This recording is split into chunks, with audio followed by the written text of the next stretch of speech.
మనము సప్తమ స్కందంలో ఉండేటటువంటి ప్రహ్లాద ఉపాఖ్యానము, తర్వాత నరసింహస్వామి యొక్క ఆవిర్భావము అనేటువంటి ఘట్టం గురించి 3 రోజులుగా చర్చ చేసుకుంటూ ఉన్నాం. అందులో సప్తమ స్కందం ఎలా ప్రారంభమైందో చూసి, తరువాత నిన్నటి రోజున ప్రహ్లాదుని యొక్క గుణగణములు ఎంత వైభవంగా ఉన్నాయి. నేను చెప్పాను, మనిషి అనేటువంటి వాడికి ఖచ్చితంగా ఉండవలసినటువంటి గుణములు 2. అవి మొట్టమొదటి గుణము ధర్మము అనేటువంటి ప్రధానమైనటువంటి గుణము. తరువాత రెండవది భక్తి అనేటువంటి ప్రధానమైనటువంటి గుణము.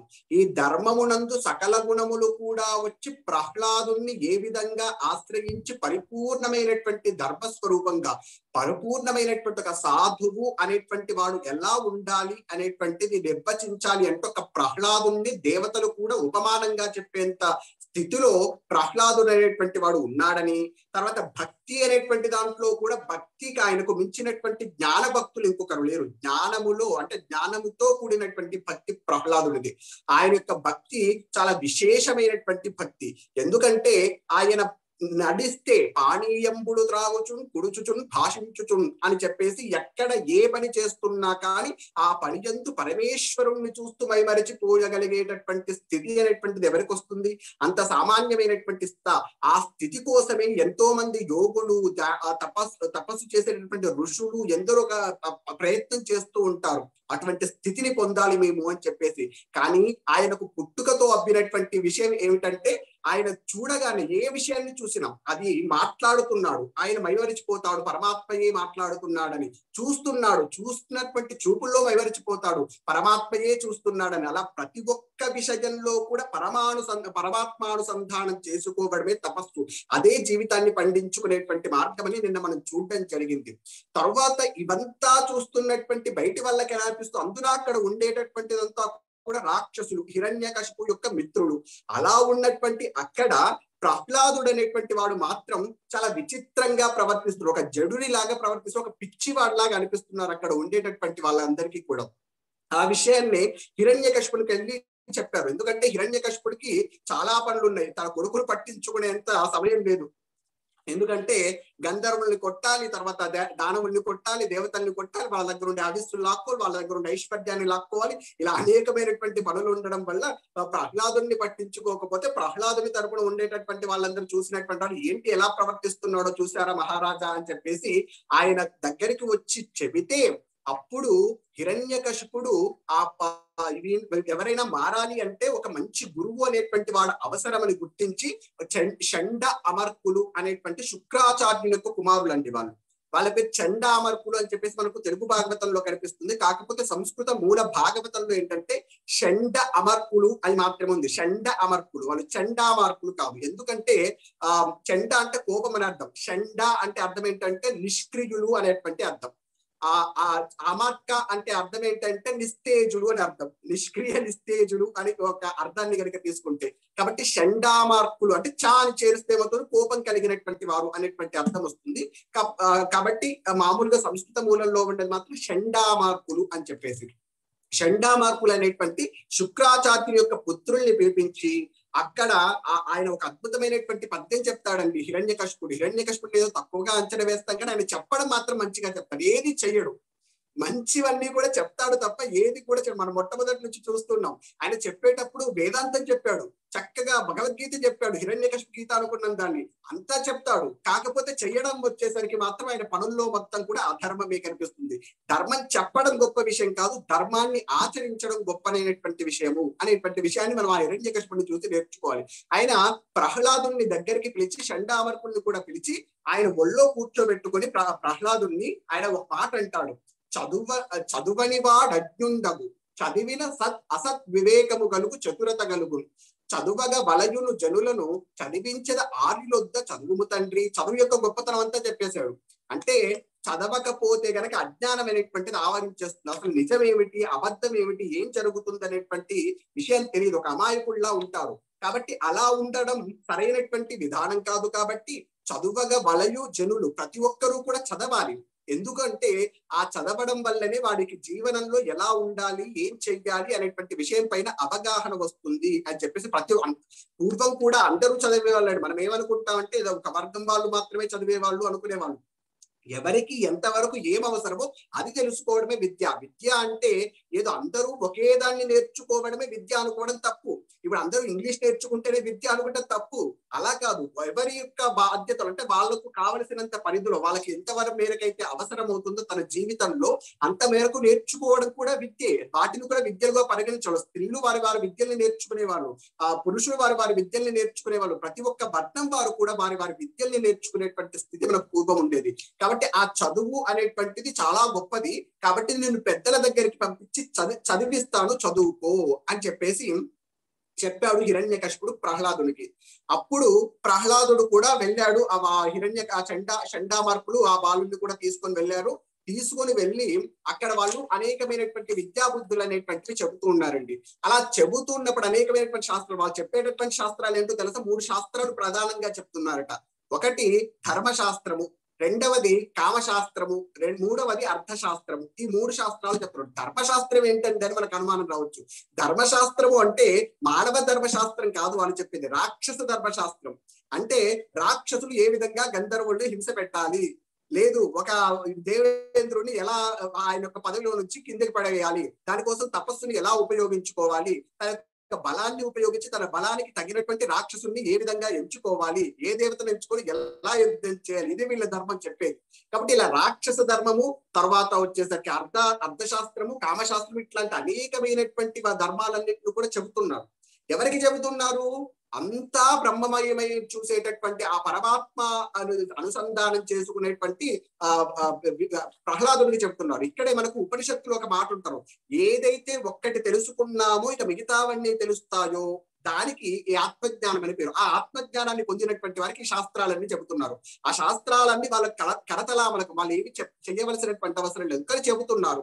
చెబుతుంటే ఇక్కడ గురువుల పైన ఈయనకు ఉండేటటువంటి గౌరవం చూడండి. ప్రహ్లాదునికి వాళ్ళు ఏది చెప్పారో దాన్నంతా కూడా విని నేర్చుకునేవాడు. వాడు కాదనేవాడు, మీకేం తెలియదు, మీకు అసలైనటువంటి జ్ఞానం నా దగ్గర ఉంది అని ఏమి ఎదురు చెప్పేవాడు కాదు. ఏ పగది వారు చెప్పిన నా పగది చదువు కాని అట్టిట్టని ఆక్షేపింపడు, తానన్నిటి రూపించి మిథ్యలని నిరూఢ మనుషులు. ఇది నేర్చుకుంటాం, ఇదంతా మిథ్య కాకపోతే నేర్చుకున్నాం. ఇక గుర్తు పెట్టుకునేటువంటి శక్తి ఈ మెదడు ఉంది కాబట్టి నేర్చుకున్నాం.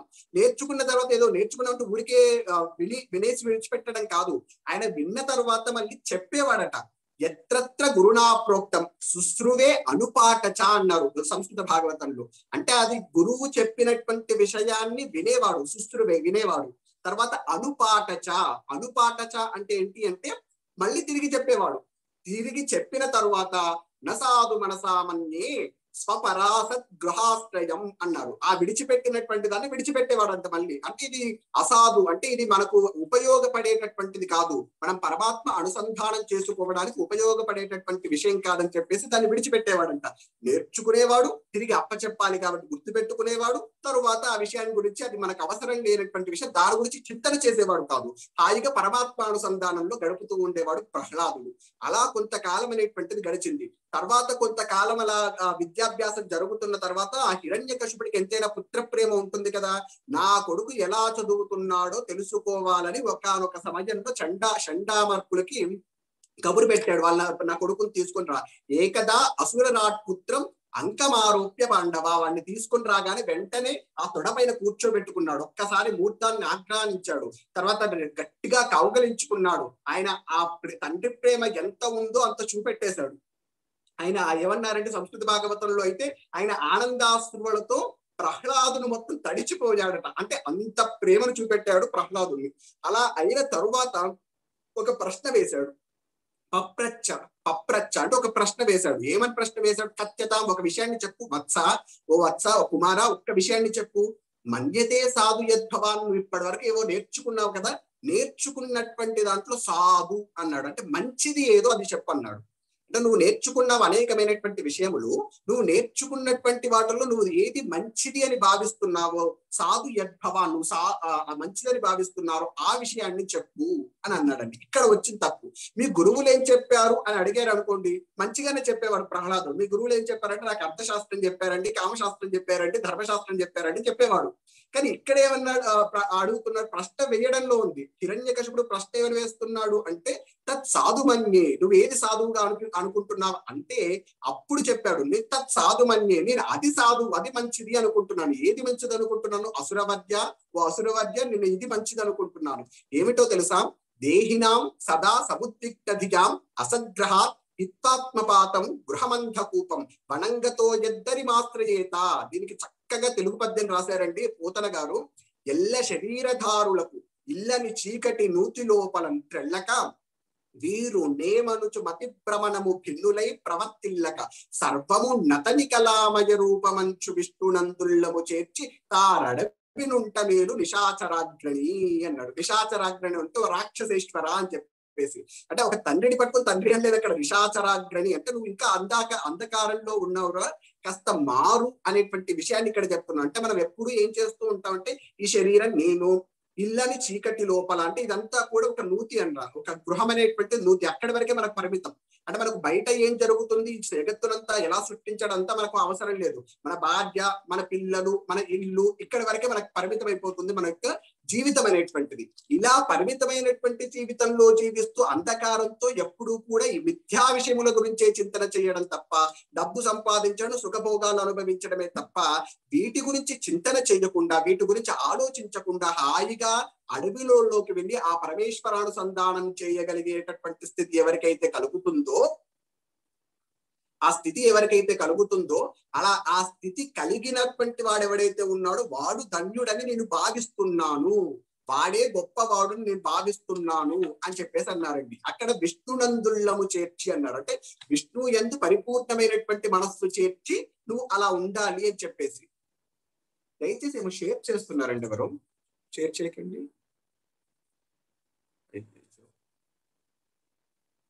ఏం షేర్ చేయకండి ఎవరు కూడా. ఓకే, అప్పుడు ఇలా చెప్పాడండి. అప్పుడు అంటే ఏమని చెప్పాడంటే, నువ్వు ఏం చేస్తున్నావురా, మొత్తం ఆ దేవేంద్రుడి దగ్గరికి వెళ్ళి వాడి దగ్గర ఉండేటటువంటి భోగములన్నీ లాక్కొస్తున్నావు. ఐశ్వర్యం శాశ్వతంగా ఉంటుందా? తల్లి గర్భము నుండి ధనము దేడెవ్వడు వెళ్ళిపోయేడి నాడు వెంటరాదు, లక్షాధికారైన లవణమన్నమే గాని మెరుగు బంగారంబు బృంగబోడు, విత్తమార్జన చేసి విర్ర వీపుటి గాని కూడబెట్టిన ధనము కుడవబోడు, పొందుగా మరుగైన భూమి లోపల పెట్టి దాన ధర్మము లేక దాచి దాచి తుదకు దొంగలకిద్దురో దొరలకు ఉణతేను జుంటీగలకి తిరువరులకు అంటారు. ఎంతకాలం దాచిపెడతాం? ఆ దాచిపెట్టింది ఏమైనా అనుభవిస్తాడా వీడు? అనుభవించడు. వాళ్ళ పిల్లలు ఎవరైనా అనుభవిస్తారా? వాళ్ళు కొంత అనుభవించవచ్చు. తర్వాత వాళ్ళ పిల్లలు అనుభవిస్తారా? అలా మనం ఆలోచించాలి.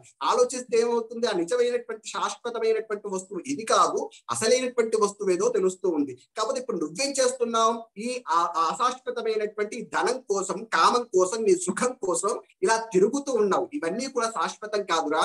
కాబట్టి అడవిలోకి వెళ్ళి హాయిగా విష్ణుమూర్తి యందు నీ యొక్క మనస్సుని చేర్చి గనక నువ్వు తపస్సు చేయగలిగితే అది నీ జీవితానికి ఉద్ధరణించేటటువంటి మోక్షాన్ని అనుగ్రహిస్తుంది అని చెప్పాడు. ఇది నేను గొప్పదిగా భావిస్తున్నాను నాన్న అని చెప్పాడు. అంటే ఇప్పుడు ధర్మ అర్థ కాములు వాడు చెబితే మోక్షం అనేటువంటిది గొప్పదని నేను భావిస్తున్నాను అని చెప్పేసి ఈయన చెప్పాడు. అప్పుడు మొట్టమొదటిసారి కదా ఈ ఫస్ట్ వాళ్ళ ఇద్దరు కలిగి అన్నాడు. మొట్టమొదటిసారి వాళ్ళు కలవడం అని మొట్టమొదటిసారి కలవాలంటే నీకు ఈయన విడతల వారిగా క్లాసెస్ చెప్తాడండి ప్రహ్లాదుడు. మొట్టమొదటి క్లాస్ ఇది హిరణ్యకశిపుడికి. అంటే ఒకసారి పిలుస్తారు, రెండోసారి పిలుస్తారు, మూడోసారికి చంపేస్తారు. అలా విడతల వారిగా ఆయన క్లాసెస్ అనేటువంటి ఇది మొట్టమొదటి క్లాస్ కాబట్టి ఆయన కొంచెం ఆశ్చర్యపడ్డాడు. ఏంటి ఇదేదో విచిత్రంగా చెప్తున్నాడు, ఇది ఎక్కడా కూడా మా యొక్క ఇప్పుడు ప్రపంచంలో ఎక్కడ దీని గురించినటువంటి విశేషం జరగట్లేదు. అంటే ఇప్పుడు పరమేశ్వరుణ్ణి పూజించడం అనేటువంటిది ఇప్పుడు జరగటం లేదు. విష్ణువు గురించి మాట్లాడడం అనేటువంటిది ప్రపంచంలో ఎక్కడ జరగట్లేదు, 3 లోకాల్లో జరగట్లేదు.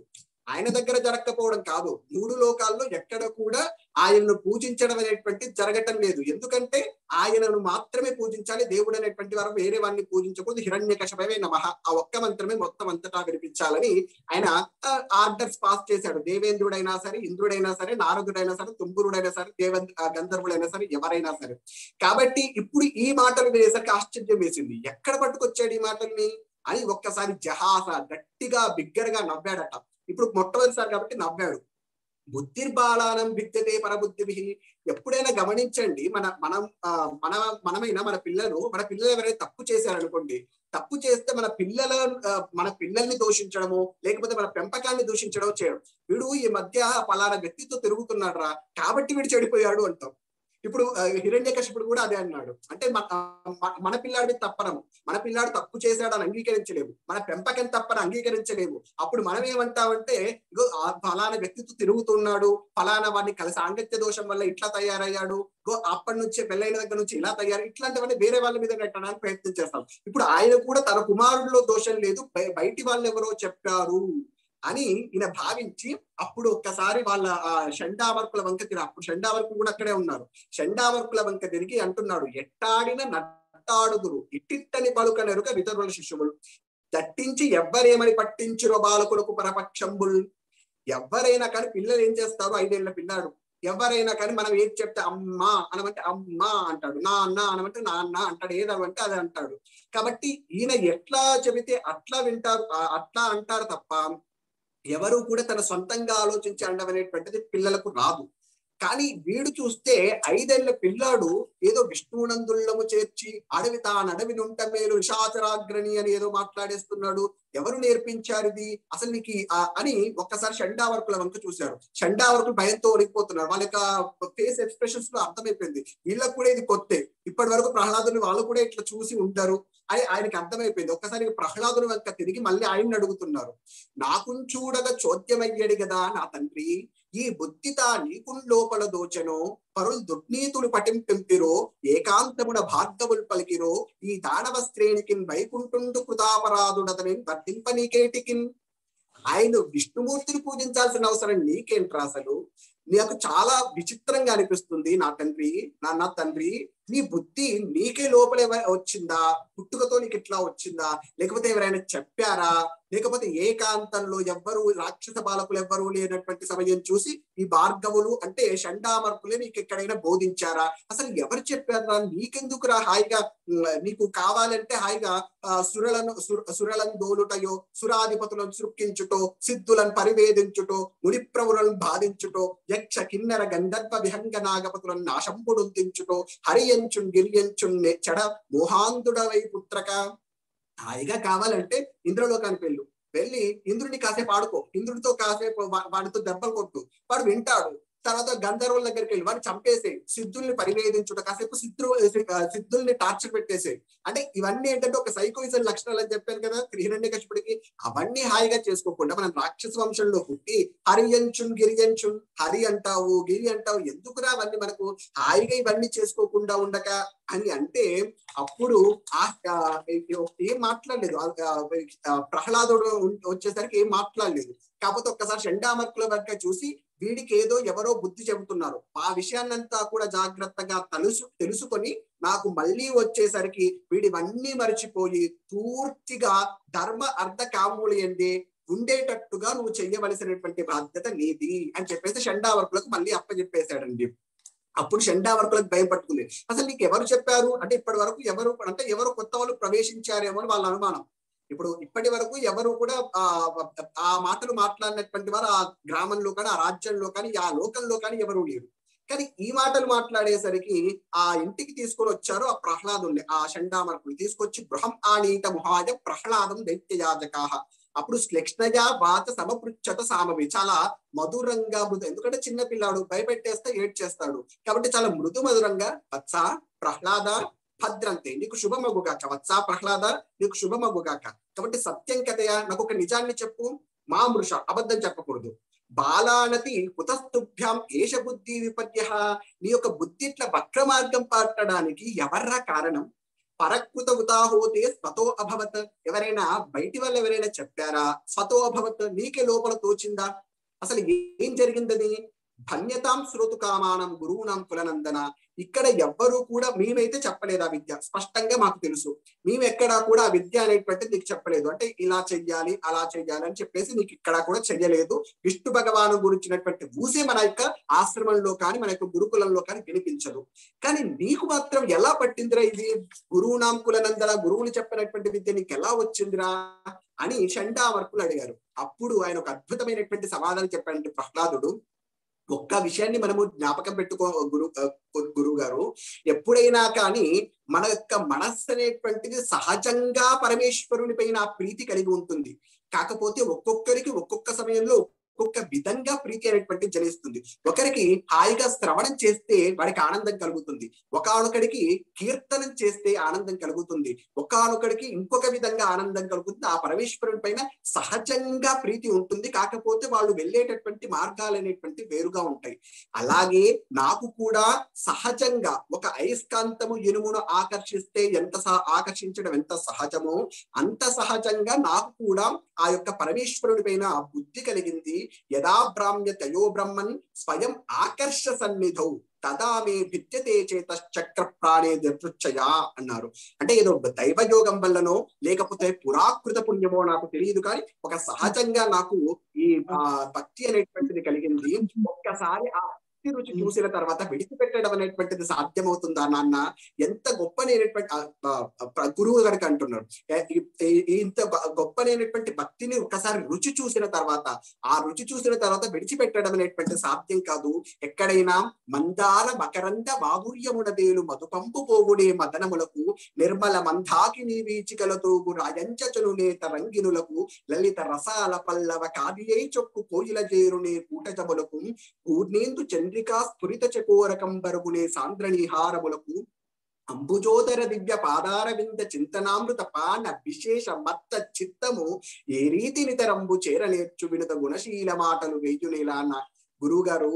ఎక్కడైనా కానీ ఒక్కసారి ఆ భక్తి హరిభక్తి అనేటువంటిది రుచి చూసిన తరువాత వేరే దగ్గరికి వెళ్ళడం అనేటువంటి సాధ్యమవుతుందా? చక్కగా పారిజాత వృక్షాల పైన ఉండేటటువంటి ఆ మకరందాన్ని గ్రోలినటువంటి తుమ్మిద ఎక్కడైనా వేరే ఉమ్మెత్త పుష్పాల మీదకి వెళ్ళి వాలుతుందా? అట్లా వాలదు కదా.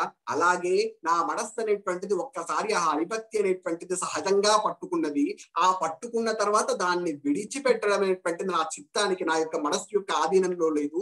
వాడు కనిపించకుంటే అప్పుడు దుఃఖం అనేటువంటిది వస్తుంది. అదేది కూడా నా యొక్క ఆధీనంలో లేదు. అలా ఉండేటటువంటి స్థితిలో నేనున్నాను అని చెప్పారండి. వెంటనే కోపం వచ్చేసింది. ఇన్ని రోజులు నాకు ఇలా కనిపించలేదు నువ్వు. మేము ఏది చెబితే అది విన్నావు, ఇప్పుడు మాత్రం నాకు ఒక విచిత్రంగా కనిపిస్తున్నావు నువ్వు. అంటే ఇప్పుడు తండ్రి దగ్గరికి తీసుకెళ్లేంత వరకు ఏం చేశాడు? గురుగారు ఏది చెబితే అది చెప్పాడు, ఏది నేర్చుకోమంటే అది నేర్చుకున్నాడు, గురు శుశ్రూష ఏమంటే చేశాడు, కాళ్ళు పట్టమంటే పట్టాడు, తీసుకొని రమ్మ ఏదైనా వస్తువు తీసుకొని రమ్మంటే తీసుకొచ్చాడు, ఇన్ని చేశాడు. కాకపోతే ఇప్పుడు వచ్చేసరికి విచిత్రంగా ఇవన్నీ మాట్లాడేస్తున్నాడు అనేసి ఒక్కసారి కోపం వచ్చేసింది. వీడు మామూలుగా మారేటట్టు లేడు, వీడి పిచ్చి బాగా ఎక్కువైపోయింది. కాబట్టి ఆనీయతాం అరే వేత్రం అస్మాకం అయశస్కర కులాంగరస్య దుర్బుద్ధే చతుర్థో అస్యోదితో దమః. వీడికి మనకు 4 రకమైన సామ భేద దాన దండోపాయాలని 4 రకాలైనటువంటి ఉపాయాలు ఉంటాయి. అందులో నీకు చతుర్థోపాయమే కరెక్ట్, చతుర్థో అస్యోదితో దమః. కాబట్టి నీకు 4వ ఉపాయమైనటువంటి దండమే సరైనటువంటి విధానము. కాబట్టి ఆనీయాతం అరే వేత్రం, వేత్రం అంటే దండము, ఆ కర్రని తీసుకొని రండి, దీన్ని కొట్టేద్దామని చెప్పేసి ఆ కర్రని తీసుకొని రమ్మని అన్నాడండి. ఎలా పుట్టేవరా? అంత గొప్పనైనటువంటి హిరణ్యకశిపుని కడుపులో నువ్వు ఎట్లా పుట్టావరా? అసలు దైతేజ చందనవనే జాతోయం కంటక ధ్రువ. గొప్పనైనటువంటి దైత్యులైనటువంటి ఈ చందనవనంలో ఒక ముళ్ళ పొదల దాపురించావు కదరా నువ్వు. కాబట్టి ఎన్మూల పరశో విష్ణు నాలాయుతో అర్పక, నిన్ను ఆధారం చేసుకొని విష్ణు భగవానుడు వచ్చి ఈ దైత్యవనాన్ని మొత్తం కూడా చెరుస్తాడు. కాబట్టి ఇట్లాంటి విషయాలన్నింటి కూడా విడిచిపెట్టు. ఇప్పటి నుంచి మేమేది చెబితే అది మాత్రమే నేర్చుకో, మిగతా విషయాల గురించి పట్టించుకోకు అని చెప్పేసి అక్కడ ప్రహ్లాదుని భయపెట్టడం అనేటువంటిది ప్రారంభం చేసింది. ఇన్ని రోజులు చాలా సామ్యంగా చెప్పారు, కానీ ఇప్పటి నుంచి ఏంటంటే చాలా అబ్జర్వేషన్ అనేటువంటి చాలా పెరిగిపోయింది. మళ్ళీ తర్వాత ఇంకా ఎక్కువ క్లాసెస్ కూడా తీసుకుంటూ ఉన్నారు. అంటే సాయంత్రం ఉదయం ఆయన బ్రేక్స్ కూడా లేకుండా మొత్తం క్లాసెస్ తీసుకుంటాడు. ఎప్పుడు చూసినా కామశాస్త్రం, అర్థశాస్త్రం, ధర్మశాస్త్రం ఇలా చెబుతూ ఇలా అనేకమైనటువంటి విషయాల గురించి అలా చెబుతూనే ఉన్నారు. కొన్ని సంవత్సరం అయిపోయింది అనుకోండి. అలా సంవత్సరం పాటు చెప్పిన తర్వాత మళ్ళీ అక్కడ హిరణ్యకశిపుని దగ్గరికి తీసుకొని వెళ్ళారు. ఇక తీసుకొని వెళ్ళడానికి సిద్ధమయ్యేటటువంటి ముందు వాళ్ళ అమ్మకు చెప్పి పెట్టారు. అమ్మ కయాతు ఆవిడ పేరు. ఆ కయాతుకు చెప్పి పెట్టారు. ఆవిడకి ఏంటి అంటే ఆయన ఎప్పుడు చూసినా విష్ణు భగవానుడు అది ఇదని మాట్లాడుతున్నాడు. హిరణ్యకశిపుడు ముందుకు వచ్చేసరికి ఏంటో ఆయన విచిత్రంగా మారిపోతున్నాడు. అప్పటి వరకు ఒక రీతిగా ఉంటున్నాడు నా ముందు. ఇక్కడ హిరణ్యకశిపుడి దగ్గరికి వెళ్ళేసరికి ఏదో విచిత్రంగా మారిపోతున్నాడు. కాబట్టి ఈయన కాస్త బుద్ధి చెప్పు, అంటే హిరణ్యకశిపుడి దగ్గర ఎలా మెలగాలో చెప్పు అని చెప్పేసి కయాతు కయాతు దగ్గరికి పంపించారండి. ఆ కయాతు దగ్గరికి పంపించే ముందు కూడా ప్రహ్లాదుడికి చాలా విషయాలు చెప్పారు. నాయన నువ్వు మాత్రం ఇప్పుడు నేను చెప్పింది మాత్రమే చెప్పు, వేరే విషయాన్ని చెప్పకు. నేను ఏవైతే ధర్మం చెప్పామో ఆ ధర్మాన్ని చెప్పు, ఏ అర్థాన్ని చెప్పామో ఆ అర్థాన్ని చెప్పు, ఏ కామాన్ని చెప్పామో అవే చెప్పు. త్రిప్పకుమన్న మా మతము, నేను చెప్పినటువంటి విషయాన్ని ఏదో తిప్పి వేరే విధంగా చెప్పకు. దీర్ఘములైన త్రివర్గ పాఠములు, నీ చెప్పినటువంటి ధర్మ అర్థకాముల గురించి మాత్రమే చెప్పు. నేడు మన దైత్యవరేరుని మూలం, తర్వాత చెప్పిన నీతి గాని మరి చెప్పకుమన్న విరోధి నీతులు. విశ్వకుడం దుష్టముకు విష్ణు చరిత్ర కథార్థ జాలము, ఎప్పుడు కూడా విష్ణు చరిత్ర అయినటువంటి మాటను నువ్వు చెప్పకు, హిరణ్యకశిపుని ఎదురు మాత్రం చెప్పకు అని చెప్పారు. మొత్తానికి తీసుకుని వెళ్ళారు, కయాతు దగ్గరికి తీసుకుని వెళ్ళారు. కయాతు చక్కగా స్నానం చేయించింది, అనేకమైనటువంటి ఆభరణాలు అలంకరించింది, చక్కగా మూర్ధన్య స్థానంలో ముద్దు పెట్టుకుంది, హాయిగా కాగలించుకుంది. పరమ ప్రేమతో వాడిని తన తండ్రి దగ్గరికి తీసుకుని వెళుతుంది. తన తండ్రి దగ్గరికి తీసుకొని వెళ్ళేసరికి ఏంటో ఆయన దగ్గరికి వెళుతూ ఉన్నటువంటి సందర్భంలోనే ఆయన అడుగునకు కూడా ఆగిపోతూ కళ్ళు మూసుకొని అర్ధనిమిళిత నేత్రాలతో విష్ణు భగవాను చూస్తూ ఆగిపోతూ ఉన్నాడు. హిరణ్యకశిపుడి దగ్గర వెళుతూ ఉన్నాడు. అడుగడుగునకు మాధవాను చింతన సుధామాధుర్యమున మీరు మరచువాణి, అంబోజ గర్భాదు లబ్ధ సింపగలేని హరిభక్తి పుంభావమైన వాణి, మాతృగర్భము సొచ్చి మన్నది మొదలుగా చిత్తమచ్యుతి మీద చేర్చువాణి, నంకించి తలలోన అఖిల ప్రపంచంబు శ్రీ విష్ణువయమని తలచువాణి, వినయ కారుణ్య బుద్ధి వివేక లక్షణాది గుణముల కాట పట్టైన వాణి, శిష్య బుధలోక సంభావ్యు చేరి గురుడు ముందుకు ద్రొక్కే తండ్రిని మొక్కుమనుచు అన్నారు. అంటే వాడు అడుగు వేస్తూ ఉంటే హాయిగా శ్రీ మహావిష్ణువు కనిపిస్తూ ఉన్నాడు, అర్ధనిమిళిత నేత్రాలతో అక్కడితో ఆగిపోతూ ఉన్నాడు.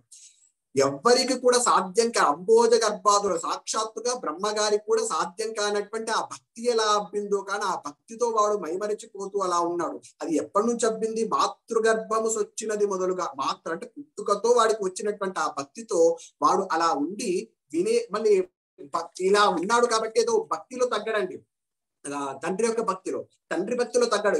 తండ్రి తప్పు చేస్తున్నాడని చెప్పేసి తండ్రి యొక్క భక్తిలో తగ్గడు, మళ్ళీ తండ్రిని గౌరవంగా చూస్తాడు. వెళ్ళేసి ఆ హిరణ్యాక్షుడు అక్కడ ఉంటే హిరణ్యాక్షుడు యొక్క 2 పాదములు పట్టుకుని తన తల తాటించి నమస్కారం చేశాడు. పాదయోహ పతితంబాలం ప్రతినంత్యా శిశాసుర అన్నారు. అంటే తన యొక్క సుర అంటే శిరస్సు, ఆ శిరస్సు అనేటువంటిది ఆ పాదాలకు తాకేటట్టుగా ఆ 2 పాదాల పైన పడిపోయాడట. అప్పుడు హిరణ్యకశిపుడు ఆయన లేవనెత్తి మళ్ళీ ఒక్కసారి చూసుకొని మళ్ళీ మారినట్టుగా అనిపించి తన తొడలపైన కూర్చోబెట్టుకున్నాడు. తన తొడలపైన కూర్చోబెట్టుకొని ఇప్పుడు ఇంకో ప్రశ్న వేశాడు. ఇప్పుడైనా సరైన ప్రశ్న మళ్ళీ గురువులు ఏం చెప్పారు అంటే బాగుండేది. గురువులు ఏం చెప్పారు అన్నారు అనుకోండి, గొడవ పోయేది. ఆయన అర్థం కావని చెప్పేవాళ్ళు ఎటువంటి గొడవ ఉండేది కాదు, పిడి చావు వచ్చేది కాదు. కానీ ఆయన అడిగింది ఏంటంటే, ప్రహ్లాద అనుచ్యతాం తాత, ఒక మంచి విషయాన్ని చెప్పు.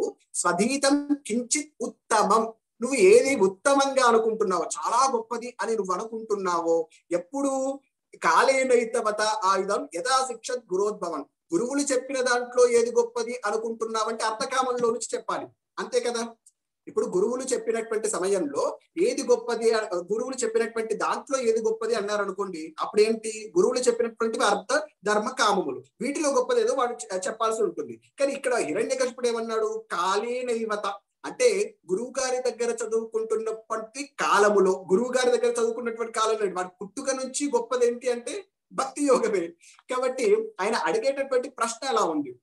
కాబట్టి గురువు గారి దగ్గర చదువుకుంటున్నటువంటి కాలంలో ఏది గొప్పది అనుకుంటున్నావు నువ్వు అని అంటే, అప్పుడు చెప్పారు, నాన్న గురువు గారు చాలా చదివించారు, ఒకటి చదివించలేదు, చదివించిన నలుగురువులు చదివితి ధర్మార్థ ముఖ్య శాస్త్రములెల్ల, అన్ని చదివినవి గలవు పెక్కులు, కానీ చదువులలో మర్మమెల్ల చదివితి తండ్రి, చదువుల్లో మర్మం కూడా చదివేశాడు, చదువుల్లో అసలైనటువంటి మర్మం ఏంటో కూడా అన్ని చదివేశాడు. కానీ నువ్వు అడిగింది ఏంటి, ఉత్తమమైనటువంటిది ఏంటి అని అడిగావు కదా, ఆ ఉత్తమమైనటువంటిది ఏంటి అని అడిగావు కదా, ఆ ఉత్తమమైనటువంటి ఏంటో చెబుతాను విను నాన్న. శ్రవణం కీర్తనం విష్ణో స్మరణం పాదసేవనం అర్చనం వందనం దాస్యం సఖ్యమాత్మ నివేదనం భక్తేశ్చే నవలక్షణ. క్రియతే భగవద్యజ్ఞ తన్మన్యే అధీతముత్తమం, తన్మన్యే అధీతముత్తమం. ఇది నేను ఉత్తమమైనటువంటిదిగా భావన చేస్తున్నాను నాన్న.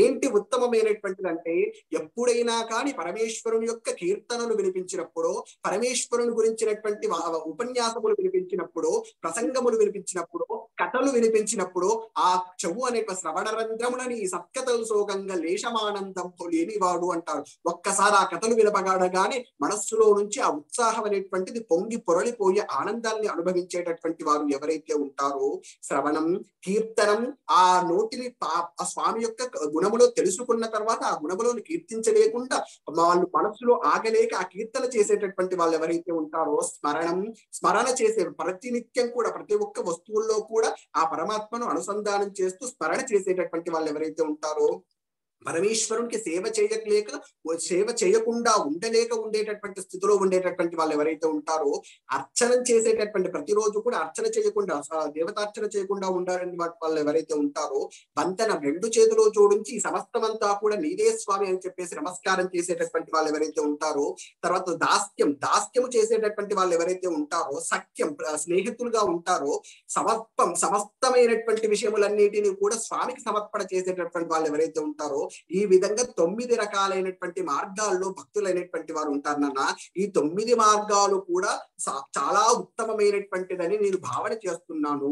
అంతేకాదు, ఒకవేళ ఈ హరి భక్తి అనేటువంటిది కనుక కలిగి ఉండకపోతే వాడి జీవితం అనేటువంటిది వృధా అవుతుంది నాన్న. ఎంత వృధా అవుతుంది అంటే, ఒక అందేందూదయములు మహాబదిర శంకారావములు మూక సద్గంధాఖ్యానములు అనేసి అనేకమైనటువంటి చెప్పారు. భస్మహవ్యములు క్రోడ సద్గ్రంథములు హరిభక్తి వర్జితులు నిత్య వ్యర్థ సంసారము అంటే ఇక్కడ ఏంటి అంటే లోకంలోకి రావడం. సంసారం అంటే మన భార్య పిల్లలని కాదు, ఈ లోకం మొత్తానికైతే సంసారం అని పేరు. ఈ లోకానికి రావడం వల్ల వాడి యొక్క మానవ జన్మ దుర్లభం, మానుషం జన్మ అంటారు.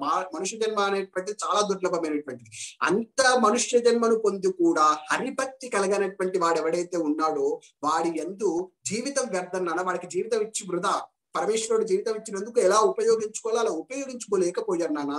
ఎలా అంటే, అందేందోదయములు ఒక గుడ్డివాడు ఉన్నాడు, కాకపోతే వెన్నెల కాచింది, ఆ వెన్నెలను సరిగ్గా చూడలేకపోతాడు వాడు. వాడి యందు ఆ వెన్నెల అనేటువంటిది వృధా అయినట్టే. అట్లాగే సద్గ్రంథ ఆఖ్యానములు, మూక సద్గ్రంథాఖ్యానములు, మూగవాడు ఎవడైతే ఉన్నాడో, మూగవాడు మంచి కావ్యం చదివాడు, ఎంతో గొప్పగా అర్థమైనప్పటికీ కూడా వాడు చెప్పలేడు. మూగవాడు చదివినప్పటికీ చెప్పలేరు. విద్యకు ప్రయోజనం ఎప్పుడంటే చెప్పినప్పుడే ప్రయోజనం. అంటే వాడి యందు ఆ విద్య నేర్చుకున్నాడు కానీ అది వృధా అయిపోయింది. అలా మానవ జీవితం పొందాడు కానీ ఆ మానవ జీవితంలో వాడు పొందవలసినటువంటి ఫలాన్ని, హరిభక్తి అనేటువంటి దాన్ని పొందకపోతే వాడి జీవితం అనేటువంటిది వృధా అవుతుంది నాన్న. అసలు మనకు పరమేశ్వరుడు ఈ జీవితం ఇచ్చిందే, ఈ శరీరం ఇచ్చిందే దేనికోసం అనుకుంటున్నావు? ఆ పరమేశ్వరుణ్ణి చేరడం కోసం. అంటే ఈ కళ్ళు దేనికోసం ఉన్నాయి? పరమేశ్వరుణ్ణి చూసి ఆనందించడం కోసం ఉన్నాయి. ఈ చేతులు ఉన్నాయి, చేతులు ఎందుకోసం ఉన్నాయి? ఆ పరమేశ్వరుణ్ణి పూజించడం కోసం ఉన్నాయి. ఈ యొక్క వాసన ఉన్నది అంటే పరమేశ్వరుని యొక్క నిర్మాలాన్ని వాసన చూసేటటువంటి స్థితి పొందడానికి ముక్కునిచ్చాడు నాన్న. పరమేశ్వరుని స్తోత్రం చేయడానికి మనం నోరునిచ్చాడు నాన్న. కమలాక్షు నర్చించు కరములు శ్రీనాథు వర్ణించు జిప్ప సురరక్షకుని చూచు చూర్పులు శేషసాయికి ముక్కు శిరము విష్ణునాకర్ణించు వేణులు మధువైరి తబలిన మనము భగవంతు మలకును పదములు పురుషోత్తమును వీడు బుద్ధి దేవదేవుని చింతించు దినము చక్రహస్తు ప్రకటించు చదువు కుంభినీదవు చెప్పెడి గురుడు తండ్రి హరిచేరుమనడి తండ్రి అన్నాడండి చివరిలో. మొత్తానికి అంటే ఈ శరీరం ఇచ్చింది పరమేశ్వరుడు ఎందుకు అంటే, ఈ చేతులు ఇచ్చింది పరమేశ్వరుడు నచ్చ చేయడానికి, కళ్ళు ఇచ్చినటువంటివి అసలు కళ్ళకు ప్రయోజనం ఏమిటి అంటే పరమేశ్వరుని చూడటానికి. అసలు నిజంగా గురువు అని ఎవరినంటారో తెలుసా నాన్న? ప్రతి ఒక్క విషయాన్ని చెప్పేటటువంటి వాళ్ళను గురువులు అన్నారు నాన్న. ఎవరైతే పరమేశ్వరుని యొక్క గుణానుభవాల్ని చెబుతూ పరమేశ్వరుని వైపుకు నడిపించేటటువంటి మోక్ష మార్గమును చెప్పేటటువంటి వాళ్ళు ఎవరైతే ఉన్నారో వారినే గురువులు అంటారు నాన్న. మిగతా వాళ్ళందరినీ కూడా గురువులు అనరు. ఇంకొక మాట చెప్పనా, తండ్రి అయినటువంటి వాడు కూడా ఎప్పుడూ కూడా తన యొక్క కొడుకుని మోక్ష మార్గం వైపుకు వెళ్ళేటట్టుగా, ధర్మ మార్గం వైపు వెళ్ళేటట్టుగా, భక్తి మార్గం వైపు వెళ్ళేటట్టుగా ప్రేరేపణ చెయ్యాలి నాన్న. కానీ అలా గనక చెయ్యకపోతే వాడు తండ్రే కాదు నాన్న అని చెప్పాడండి.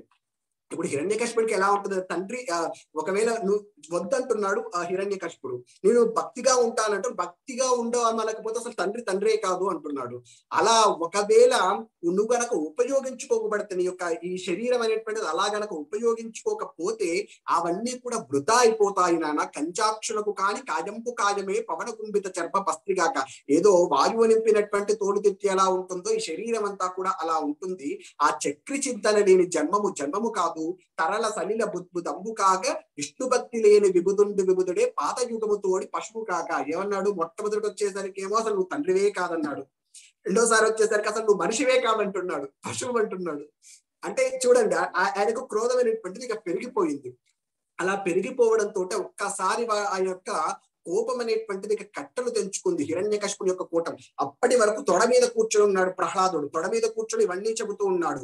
ఒక్కసారి కన్నులు ఎరుపెక్కేశాయి, పెదాలు అదిరిపోతున్నాయి, ఆయన ముఖమంతా కూడా ఎర్రబారిపోయింది. ఆ కోపం కూడా ఆ ప్రహ్లాదుని ఒక్కసారి గట్టిగా తోసేశాడండి, కిందికి తోసేశాడు. ఆ ఒక్కసారి తోసేసిన తర్వాత షండామర్కుల వంక చూశాడు, ఆ కిందికి తోసేసి షండామర్కుల వంక చూశారు. ఇప్పటి వరకు చూసిన చూపు ఎలా ఉందంటే ఇప్పుడు నువ్వే చెప్పావు అని కన్ఫర్మ్ చేసినట్టుంది. షండామర్కులే మీరే చేశారు అని చెప్పేసి కన్ఫర్మ్ చేసినట్టుగా ఉంది. వెంటనే వాళ్ళు భయపడిపోయి రెండు చేతులు జోడించి, తప్పులు లేవు మా వలన తనవనాదా విరోధి శాస్త్రములు మేము చెప్పము, క్రూరులై పరుడు చెప్పరు మీ చరణంబులానా. మరి ఎలా వచ్చింది ఇది? ఇప్పటి వరకు తప్పులు లేవు వాళ్ళు మేమైతే చెప్పలేదు, మా యొక్క గురుకులంలోకి వచ్చి వేరే వాళ్ళు హరిభక్తి గురించి చెప్పేటటువంటి అవకాశమే లేదు, ఎవరు కూడా కొత్త వాళ్ళు రాలేదు. మరి ఎవరు చెప్పారు ఈ విషయాన్ని కూడా అంటే వాడికి నైసర్గికీయం మతిరస్త్యరాజన్ నియచ్చమన్యం కథతాస్పమాన అన్నారు. నైసర్గికీయం వాడికి స్వాభావికంగా ఉండదు, అది వాడి పుట్టుకతో వచ్చింది ఇట్లా. కాకపోతే ఇప్పటి వరకు కూడా మీకు బయటపడలేదు, ఇప్పుడు మాత్రం మీకు బయటికి ప్రస్ఫుటంగా కనిపిస్తుంది. ఆయనకు పుట్టుకతో ఏంటి అంటే హరిభక్తి అనేటువంటిది వచ్చింది, అది స్వాభావికంగా అంటే ఆయనకు సహజంగా ప్రకృతి పరంగా వచ్చినటువంటిదే తప్ప ఎవ్వరు కూడా చెప్పినటువంటి వారు లేరు అని చెప్పారండి. అప్పుడు హిరణ్యకశిపుడు అడుగుతాడు, వజ్జలు చెప్పని ఈ మతి మజ్జాతుడవైన నీకు మరి ఎవ్వరి చేనుజ్జాతమయ్య బాలక తజ్జనులను పేరుకొను తగనామ్రోలను. ఇప్పటి వరకు గురువులు చెప్పలేదు అంటున్నారు. గురువులు చెప్పనటువంటి విద్య నీకు ఎట్లా వచ్చిందిరా? ఇప్పటి వరకు ఎవరు కూడా మన యొక్క రాజ్యంలో కానీ ఈ లోకంలో కానీ ఇప్పటి వరకు కూడా అలా మాట్లాడినటువంటి వారు లేరు విష్ణువు గురించి. అప్పుడు అంటే ఒక్కసారి చెప్తాడండి ప్రహ్లాదుడు, అచ్చపు చీకటింబడి గృహవ్రతులై విషయ ప్రవిష్టులై చచ్చుచు పుట్టుచున్మరల చెర్పనులైన వారికి చెచ్చర పుట్టునే పరుడు చెప్పిననైనా నిజేచ్చనైన నేమిచ్చిననైన కాడలకు నేగినైనా హరిప్రబోధములు నాన్న. ఇవి ఒకరు చెబితే వచ్చేటటువంటి మా హరిభక్తి అనేటువంటిది. హరిభక్తి అనేటువంటిది పుట్టుకతో వాడి యొక్క పూర్వకర్మానుసారంగా ఉంటే తప్ప వాడికి ఈ హరిభక్తి అనేటువంటిది కలగడం చాలా కష్టం నాన్న. నిజంగా చెప్పాలంటే ఈ జనన మరణ చక్రాల్లో తిరగాలి అనేటువంటి వాళ్ళు ఎవరైతే ఉన్నారో ఆ జనన మరణ చక్రాల్లో తిరిగేటటువంటి వాళ్ళకు అసలు ఆ శ్రీ మహావిష్ణువు పైన భక్తే కలగదు. ఆ జనన మరణ చక్రాల్లో తిరుగుతూనే ఉంటారు. వాళ్ళకు వీటిపైనే ఆసక్తి, సంసారం పైన ఆసక్తి, ధనం పైన ఆసక్తి, సుఖముల పైన ఆసక్తి, భోగముల పైన మాత్రమే ఆసక్తి ఉంటుంది నాన్న. కాకపోతే విష్ణువు యొక్క సేవనం అనేటువంటిది సాధ్యం కాదు. కానీ ఎవరైతే పరమేశ్వరుణ్ణి స్తోత్రం చేసేటటువంటి వారి యొక్క పాదములను పట్టుకోవడమో లేదా విష్ణువే నువ్వే నాకు గతి అనేటువంటి భావన కలిగి ఉంటారో వాడు నిజమైనటువంటి ధన్యుడవుతాడు నాన్న వాడి యొక్క జీవితంలో అని చెబితే ఆ మాట వినగానే ఒక్కసారి కోపంతో ఊగిపోయాడండి. ఊగిపోయి అంధీకృతాత్మ సోత్సంగ నిరస్పత మహీతలే వాడిని వెంటనే ఒక్కసారి ఒక దెబ్బ కొట్టేశాడు. కొట్టిన తర్వాత ఒక్కసారి అక్కడ ఉండేటటువంటి దైత్యులందరినీ పిలిచాడు. అక్కడ బయట ఉండేటటువంటి దైత్యులందరినీ పిలిచేసి వాడిని కింద పడిపోయాడు. కింద పడిపోయి ఉన్నటువంటి వారిని చూసి అహావర్ష రుషావిష్ట కషాయి భూతలోచన వద్యతాం అశ్వయం వద్యో నిస్సారయత నైవృతా. ఎప్పుడైనా కానీ మన శరీరానికి ఒక రోగం వస్తే ఆ రోగం వచ్చినటువంటి ఆ శరీర భాగాన్ని తీస్తే తప్ప ఆ శరీరం బ్రతకదు అంటే వెంటనే ఆ శరీర భాగాన్ని తీసివేయడానికి మనం ఎటువంటి ఆలోచన చేయకుండా శరీర భాగాన్ని ఎలా అయితే తీస్తామో వీడు కూడా మన యొక్క చందన వనంలో ఒక కంటక ద్రుమంలా దాపురించాడు. దీన్ని సంవరిస్తే గనక మన యొక్క దైత్యలోకమైనటువంటిది నిలబడదు. కాబట్టి దైత్యులారా మీరు ఎటువంటి ఆలోచనలు లేకుండా ఎన్ని ఉపాయాల్లో వీలైతే ఎన్ని ఉపాయాల్లో వీలైతే అన్ని ఉపాయాల్లో హంతవ్యుడు రక్షింపడు మంతవ్యుడు కాడు, యముని మందిరములకు గంతవ్యుడు, వీడు యముని మందిరానికి వెళ్ళవలసినటువంటి వాడు, క్షమించడానికి వీల్లేదు, కాబట్టి వీళ్ళని చంపిరండి అని చెప్పేసి ఆ హిరణ్యకశిపుడు చెప్పాడండి. వెంటనే అక్కడ ఉండేటటువంటి వాళ్ళందరూ చింది భింది అనుకుంటూ అంటే పొడి చేయండి కొట్టేయండి అని చెప్పేస్తూ అక్కడ ఉన్నటువంటి దైత్యులందరూ కూడా వచ్చారండి. ఆ దైత్యులందరూ కూడా అక్కడికి ప్రహ్లాదుడు కూర్చొని ఉన్నాడు.